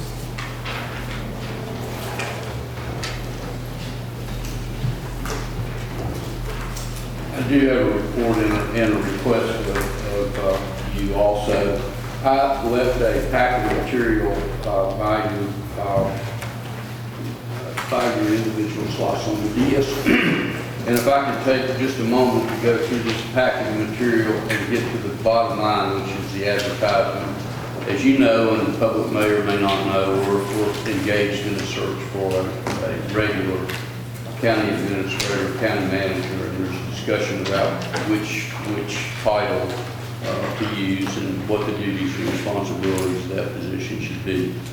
Bear with me if you would and go through this material. What I wanted to do is just quickly say to you, your county code of ordinances have one sentence describing the county administrator position. One sentence. Mr. Deloach has done some work with ACCG, and he compiled a list of qualities of the county administrator, county manager form. And as we discussed, the fundamental differences, and even that is up in question, and I'll show you why in just a moment. Hiring and firing and discipline of personnel is a major issue, and greater budget authority is a second issue. Those are primary major differences in the two. I was enlightened today by Commissioner Loper. I have a copy of your current job description for county administrator, and contained in that as an essential function, I'll just take a second and read this down, dropping down to the third sentence. The county administrator hires and terminates all subordinate personnel with the exception of the county clerk and the assistant county administrator, who you don't have, who serve at the pleasure of the board of commissioners. So by job description, county administrator has hiring and firing authority without necessarily involving the board of commissioners. However, I have been informed accurately that contracts that you've had with some of the prior county administrators have had a provision in it that department heads require the approval of the county commissioners to either hire them as certified or terminate them. That's a discussion for another time, but I did want you to know that your job description, which is an essential component, does have that in there. I drafted for you, and I don't know if you've had an opportunity to look at it or not, and it is a draft, and it's strictly for discussion purposes. An ordinance, Lee, I think I copied you on it, but in any event, when you get to the point where you want to adopt an ordinance for the county administrator or the county manager, this can be a document that we can add to, delete, whatever you want to do with it, but at least we're getting started in that direction. I posted, I sent you a note so you didn't get a surprise. I have a LinkedIn account, and I just posted on my LinkedIn account that I'm assisting you in trying to hire a manager. I didn't say, I just said manager, and to guide you, and indicated that I'll be advertising the position on the ICMA Job Center site. And if anybody had any questions beforehand, I gave them my email address here at the county. And as of this afternoon, this is at 2:36, I think I'm over 250 or 260 views of the ad. Now that doesn't mean that everybody who looked at it is interested in the job, but at least it's out there and people are talking about it. Now this is the nitty gritty here. I've given you a draft copy of the ad that I would like to run, and would hope that you would give me your input. Here are the critical things on this. There are 4 points. One is on the ad, in the very first paragraph and the next to the last sentence, or the last 3 sentences, I said this pattern of growth in the leadership of the Board of Commissioners present a wonderful opportunity for the individual who is selected for the county manager's position to have a meaningful and significant impact on the future of Effingham County. Then we drop down to the next paragraph, the block, to about the about the 5th sentence toward the end, and I said, the board recognizes that it must also modernize its approach to managing and leading the community forward. To this end, the board has commenced the process of changing its form of government from an administrator form to a council manager form of government by ordinance. In addition, the board continues to establish internal improvements to staffing and organizational needs to meet current and future demands. Those are 2 key sentences. I don't want to throw something out there that you disagree with. Candidates apply on that basis. Now, I haven't said anything about hiring and firing or budget or anything else. I'm just using terms at this point. I did strike through, when I first wrote it, just out of habit, I put my name in that 3rd paragraph as interim county administrator. I'm going to strike that. I don't want to create any confusion or any doubt among any candidates that they would be competing against an interim individual. In any event, I'd like for you to think about that. I'd like to advertise this tomorrow. If I need to change that terminology. Oh, there was one other thing. I'm sorry. I apologize. Going back to the first thing, the chairman and I were talking about these population numbers and patterns of growth today. And I pulled, I think it was Coastal's population projection for us for 2025 at 76,043. He reminded me today that on the basis of your ERUs, the population probably will project out to be around 90,000, and I'm good with that. You know, I need something to hang my hat on. I don't want to tell them something that may not be true or that I can't defend if I get a question. The last 2 documents that well, really there are 3 documents, and then I'll shut up.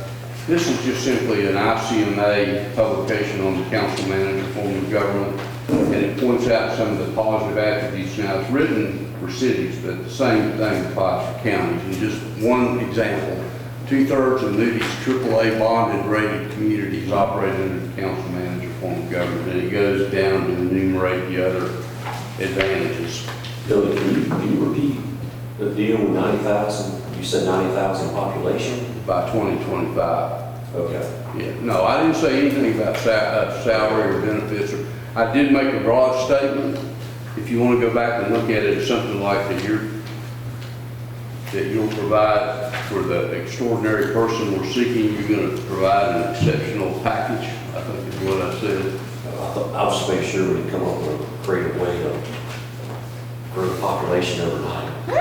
That's, I'll just make sure that. No, we have 56,000. We're good. We have 56,000 less. We have 56,000 less census. You take the REUs just in the home and count Guyton, What I said, Springfield, and our groundwater, you're gonna be between 65 and 70,000 in this new census. And then we know from the study that was done recently, it said 25 to 30, and I said let's use 25. I missed 2025. Yeah, okay. We don't have 90 now, but we probably have 65 to 70 now. It'll be probably 25 more than that. what I'd like to say in the draft ad that I prepared for you is in exchange for seeking and employing the best possible person for this position, the board will offer an exceptional compensation package which will be determined through a negotiation process. That's how I left that hanging out there. Now then, county administrator, Fayette County, which I'm familiar with, I used to be the county manager there. They converted to a county administrator form. But here's the language that they use in their ordinance. It's fairly lengthy, well, not that lengthy, it's 10 pages, but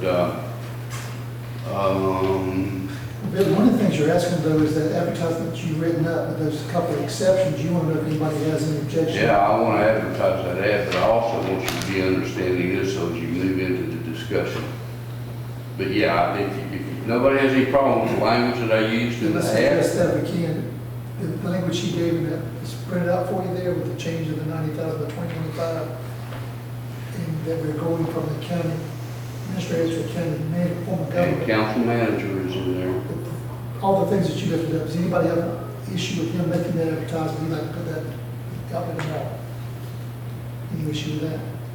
All right, I don't hear any, so We gotta be prepared to move forward with, for advertising a manager role. well, and he's also provided us this, and I'll let you jump back in this, which I've read, and I've got some notes on to make. I was going to really recommend that the board could put their comments to the ordinance, like the sheets you gave me, prepare, make sure those are in there. Any questions that you have, let's be prepared at the next meeting in July to make our comments, so that in the first meeting in August, we can have a resolution, one way or the other. But we can, in the next 30 days, we need to really look at our comments, come by and visit with him, and he's going to give you some more information as you consider that. Well, here's a couple of things just for you all to chew on besides the ad. County administrator, not county manager, county administrator, to be the personnel director and have the power to appoint, discipline, and or remove all employees, including department and or division heads, of course they're larger, in their respective offices and departments except the county attorneys, provided that he shall be guided in his actions by the county personnel management system and position classification plan. So the county administrator has the power to hire and fire, at least in Fayette County, and there are others. And the final thing I want to bring to your attention. Let me make a comment there, because I think you all understand that. We talked about before, the administrator can have those powers of a manager. It's what's communicated by having a manager that you had said before, and I think in advertising also, Dave mentioned that having a manager title goes a long ways in drawing the right personnel. Right. One last bit of information. There are 13 B counties. 13. The B counties are, that's your population group. Of the 13, 7 of the 13 are manager forms of government. 6 are administrator forms. All of them that are paying what you were considering paying one of the individuals that you'd interviewed, all but one is a manager form. And the one that's the administrative form, as I mentioned to you, is the county attorney and the county administrator. So I think you can see a pattern in some of your surrounding counties. Let's see, Bullock has a manager form. You're an administrator form. Glenn has a manager form. Liberty has an administrator form, so I guess you see my point, you know. So that's just for your information and your continuing consideration of what you want to do in terms of your form of government. But I would like to go ahead and advertise this thing ASAP. And I also want to leave it open to not a specific deadline, but open until filled, as it was advertised previously. That's my strategy and that's my suggestion. You got the board approval when I heard no object. Go ahead. I couldn't hear, so. You got the board approval. I have no objection to advertising that you want to advertise it until filled. Perfect, thank you. But I do want to stress that you've got an ordinance that he's prepared for you. You've got some information that you received from the CCG. I really would like for you to go over to have comments ready, prepared, for the next meeting not the next meeting, if not before, so that Billy can assimilate those. There's going to be a point, the attorney's got to review this, and so if we could have that by the next meeting, then our attorney could review it, and maybe in August, if we want to move forward with this, when we are interviewing and talking with folks, we won't say it's in the process, we'll say it's on the agenda to be approved or disapproved, or we'll know it in August, one way or the other. So let's commit to doing that if we could as a board. Okay. Anything else, Bill? Not on that issue, no, sir. Thank you very much for your attention. Thank you for your work on this, appreciate it. Anything from my clerk? Yes, sir, real quick. You have your monthly report from EOM. It should be up there with you. Also, just a reminder of the service delivery meeting on the 24th here at 10 o'clock. And if you all recall at the last meeting, we discussed sanitation and fire fees for churches. And you asked of the fire chief to get some information for surrounding counties regarding those fees. The consensus is sanitation is charged, but fire fees are not. Okay, and what, is it a report we can receive on that shows the counties that are contacted and who's not charging? Or, yes. I'd like, some fun reporting. And that is everything I have. All right, anything else from my clerk? No, sir. That's it. Before I go to the board, is there anything under the staff that I'd like to address and try to teach tonight? Everything good with EMS? We're rolling. Very good. Thank you for all you do. Appreciate it. Yes, sir. I'd like to make one comment real quick. I know Staffordshire and flooding and in the conversation about drainage at Belmont Glen, survey was completed of the outfall. And that's not in the subdivision, but where the water goes when it leaves there. I don't have the full report yet. But the issue basically is the subdivision probably is designed correctly, but when the water leaves there, to the best of our knowledge, no easements, no right of way, so the water's draining through private property. There's culverts, all of the water from Staffordshire is passing through at least one 24-inch culvert. So on private property, things have been done, and part of the reason why I want to bring that up is on the larger scale, I think those are the kind of things that we're going to have to think about in terms of managing the drainage in the future. And it kind of goes back to the question about Belmont Glen. Do they look downstream? That answers part of the problem, but it doesn't answer all the problems. Is the drainage accessible? Is there an easement for county personnel or their contracted personnel to maintain that? So it's really going to, I think, turn into kind of a larger issue. Staffordshire, the path is not all that long. It may be able to work something out, and I'll bring back more information. But I think the big picture is how drainage is managed as you urbanize. So we've identified the private property owners that we would need to discuss. That's correct. That's correct. We will. So anyways, I just want a little update. That is moving. I know it's been going on for some time. I just want to provide a little bit of an update. Yeah, I'm glad you brought that up, because one thing I've asked them to do, those aware, the board aware, is to, I'd like someone to come to this board and talk to us about a stormwater management plan that might include stormwater management fee, try that ball heading down the road, because it could be millions of dollars to address the global impact of the drainage issues that we have. You know, one of the things, and I think I heard you mention earlier tonight, Mr. Roach, that Kristen mentioned, that the storms we've had, the hurricanes, trees have fallen, there's some natural waterways that may be covered and plugged and debris, and so having a comprehensive plan that somebody could guide us through that, and maybe the stormwater management fee that would provide the resources to increase taxes for development. So, so there's a lot that needs to be done there that I think the board's going to be looking at in our planning session this fall. Right, yep, and I think that's definitely going to have to be a part of the development as you move forward. Yep. Just so we're willing to bring somebody to us to address that. Thank you. I just wanted, you're speaking of stormwater and flooding. I'm not sure if I need to sit back down or where it was. I'm Blake Green. Yeah. My wife. Yeah, We're coming to you? Okay, I'm going to the commission. okay. They'll go around and I'll get my chance. The commissioner calls for someone they can certainly speak. Yeah. We're going to give them. And I'm sorry, sometimes it's 45 minutes and I'm really sorry. We're cramming 2 meetings into one tonight too, because we're not having our first July meeting. And yet. No other staff? All right, we'll go around and start with Mr. Butch. I got a few things here. I'll try to be quick. I know it's getting late. First item is the last time that we brought up the Board of Education agreement with the Lincoln Learning Center, the space we're going to lease for our 4-H. The date on there, I believe, is April 1st, 2019, April 1st, 2020. We've since gotten the updated contract, so it's July 1, 2019 to July 1st, 2020. I don't know if the chairman signed that yet, but we do have that in our possession, so we'll get that cleaned up. Are they moving yet? They have not. Dr. Schraub said he really didn't want them to move before July 1, but Abby Smith is in conversations with Dr. Schraub's and Fred.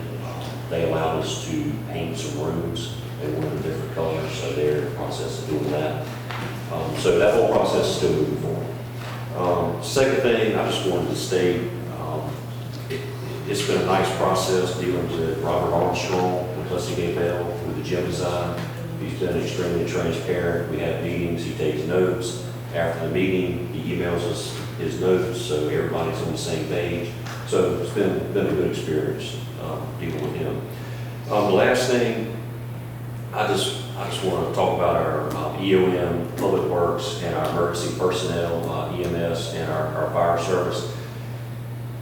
I know we had a lot of issues last week, but when you have, as I stated earlier, that much rain falling in such a short period of time, I mean, there were issues last week. Did all of our issues get handled? No, they didn't. But I do know that our folks at night were riding the roads. I had a couple roads that had to get closed just because half the road was gone on some of their roads. And I just want to say thank you all to our personnel because it was duly noted. And EOM, y'all made me look good one morning because I got a phone call at 5:45 a.m. and there was already a motor grader dispatched and he was there on Armstrong Road at 7:30 to help make the road passable. So just want to say thank you to our personnel. Thought y'all did as good as y'all could under your circumstances. So that's it. Well, you give him a shout out. I'm behind the ear, but I was riding with Mr. Lynch to Atlanta.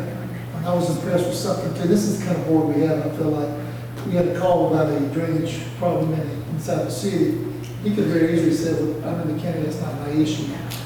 He got on the phone, called the city manager, called different ones, and then we were traveling. He was using Bluetooth, so he wasn't breaking the law. But I was just impressed that he took the time and spent about 30 minutes helping a constituent that was not in, but that was in the incorporated area, get a drainage issue resolved. And I appreciate what the board wasn't past the buck, and that's a good example. Appreciate what you did that day. That's good. Anything else, Mr. Woods? Mr. Kiefer? I'm good. I concur with Mr. Wood. Commissioner Wood. Absolutely. Yes. Brilliant. Westwood. Who's here from Westwood? It's a big concern, which one we bring it up tonight. Again, I apologize for taking so long to take on. What I'm looking for, why we're going to do this now instead of putting it on the agenda and wait for a month, is find out things we need to target now instead of later. Possible solutions or areas that you guys are seeing that we need to work on now that alleviate something in the future. And I'm looking not necessarily for last week's stuff, because last week was a unicorn. It was crazy everywhere. I could have fished in my backyard. But, you know, it's something ongoing all the time. That's what we're looking for. That's why we're going to hear from you all tonight. Again, I'm sorry it's taking so long, but please. I'm Blake Crane, my wife Jacqueline Crane. We live in Westwood Heights on Melrose Place.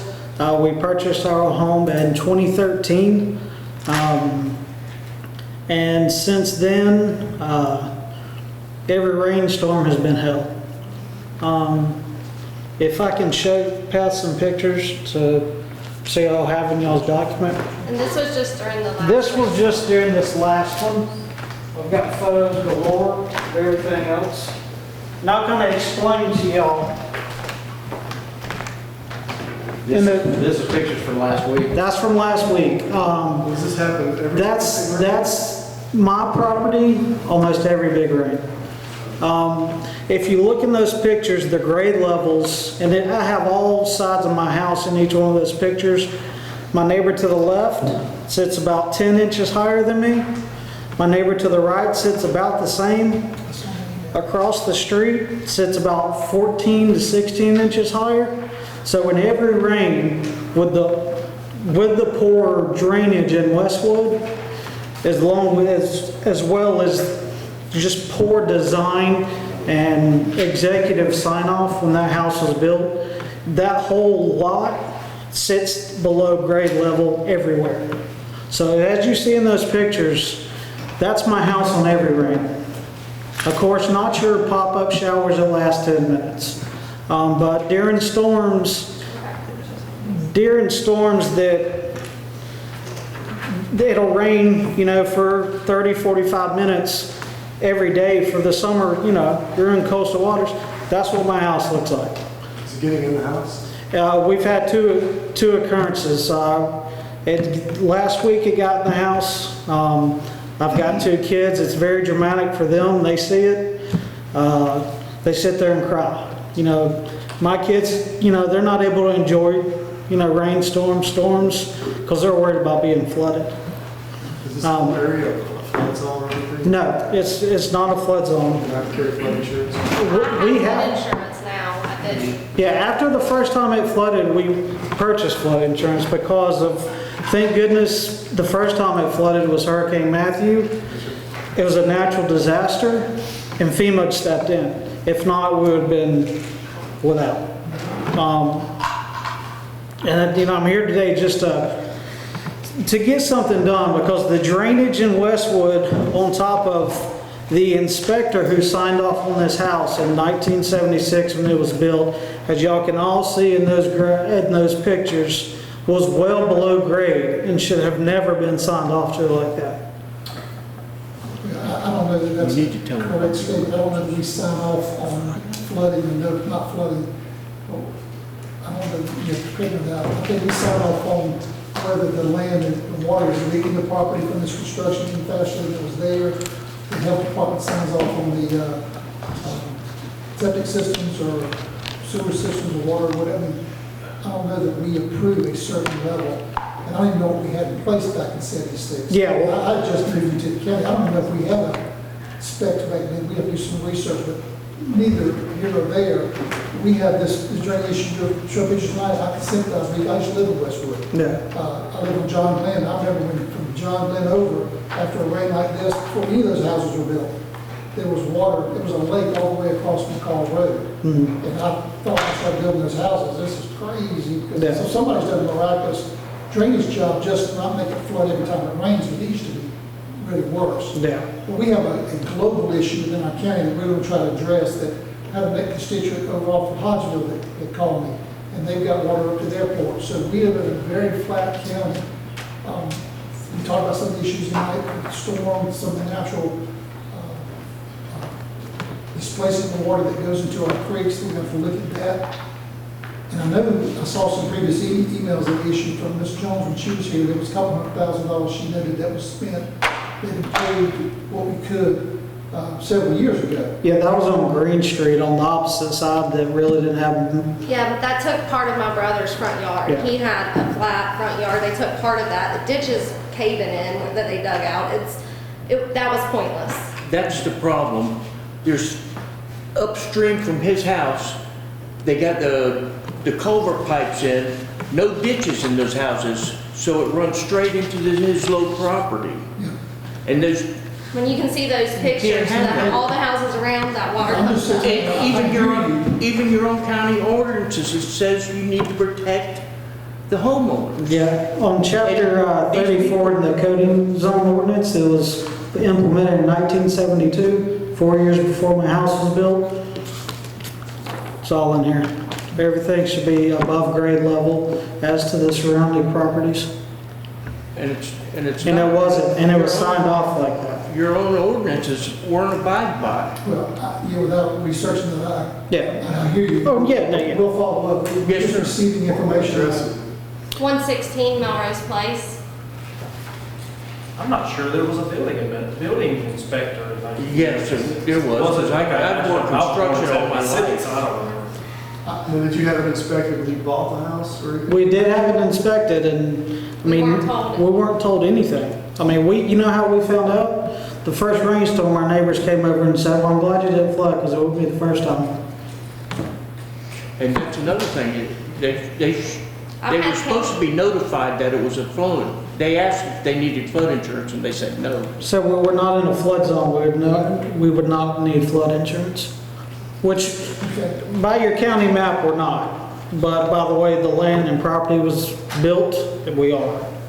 And nobody floods around you? No. Nobody floods around us. Like I say, in those pictures, you see everybody's grass around us is, heck, you can see how beautiful green it is. Your house was shot on a lower grade than your neighbor's? Yes, sir. Yeah, It's the lowest sitting house on that it's street. the lowest ones there, and what's crazy is I actually just found out, I was speaking to the lady that lives across the street. She moved in, she's 1970.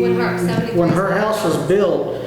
Her house was built before ours, across the street. And that whole side was built first. Then they set this one, down the hole. To move this along, is 126 Melrose Place? 116. 116 Melrose Place.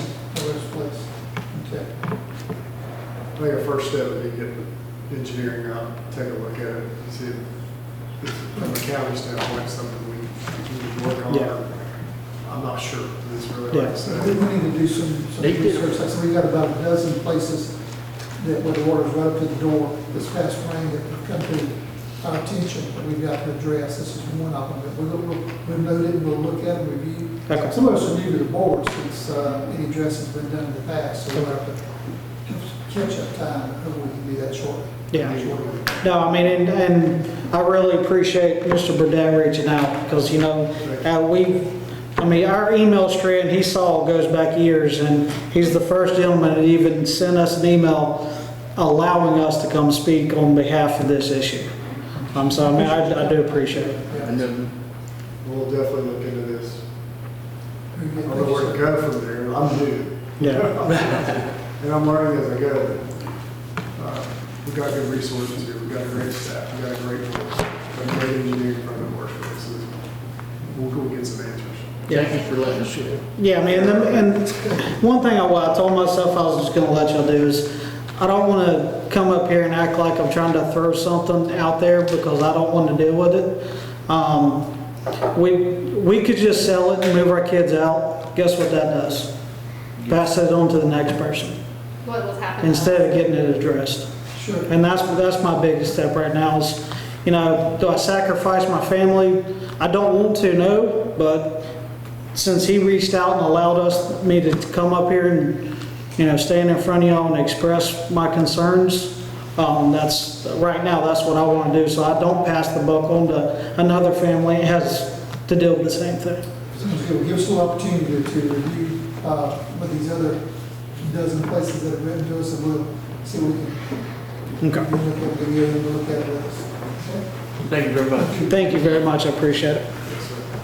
Jerry, any more comments or questions? No, that's the main thing, maybe. Taking a look at some of these this is one of our recommendations. If there's any history, Mr. Billy, that you can find from staff, except my national institutional knowledge, whether any past studies or research or cost analysis, so we don't recreate the wheel, that would help us see if there's anything out there. There's definitely a lot of information out there, we've done a lot of work over there. That's what I was thinking. I followed the emails that I saw come through, and it sounded like there's been a good bit done. Instead of starting from scratch, it might be good to start there. Well, what sticks out to me is, this is isolated. So maybe it's not necessarily a bad thing. If we can find a way to divert some water out of this one property, that Might be possible. might be something simple, more simple than hopefully a large cost for $1 million project for the whole neighborhood or something like that. So I'm hoping and praying that we'll be able to do something for this family. I couldn't imagine it being that bad at my house. Oh, yeah. I got a picture and a call on my phone from somebody that lives on Knoxville that's got it out to the, the concrete goes to your door. It's right there. And, last week, 3 inches in the it was abnormal last week. Yeah. If this is happening over and over again, it's. Anything else? Thank you. All right, I think that concludes all the reports tonight. We're getting together a need for executive session. I think there are some sandwiches back there, so if you're hungry, we can do that and have a sandwich while we have an executive session here. Personnel. Need to discuss personnel. That's all I have, yes, one person. Let's go ahead and do it for, we have a motion for executive session to discuss personnel, property, and pending litigation. So moved. Motion by Mr. Cooper, second by Mr. Deloach, executive session, all in favor, aye. All opposed, no. Carried. At the what?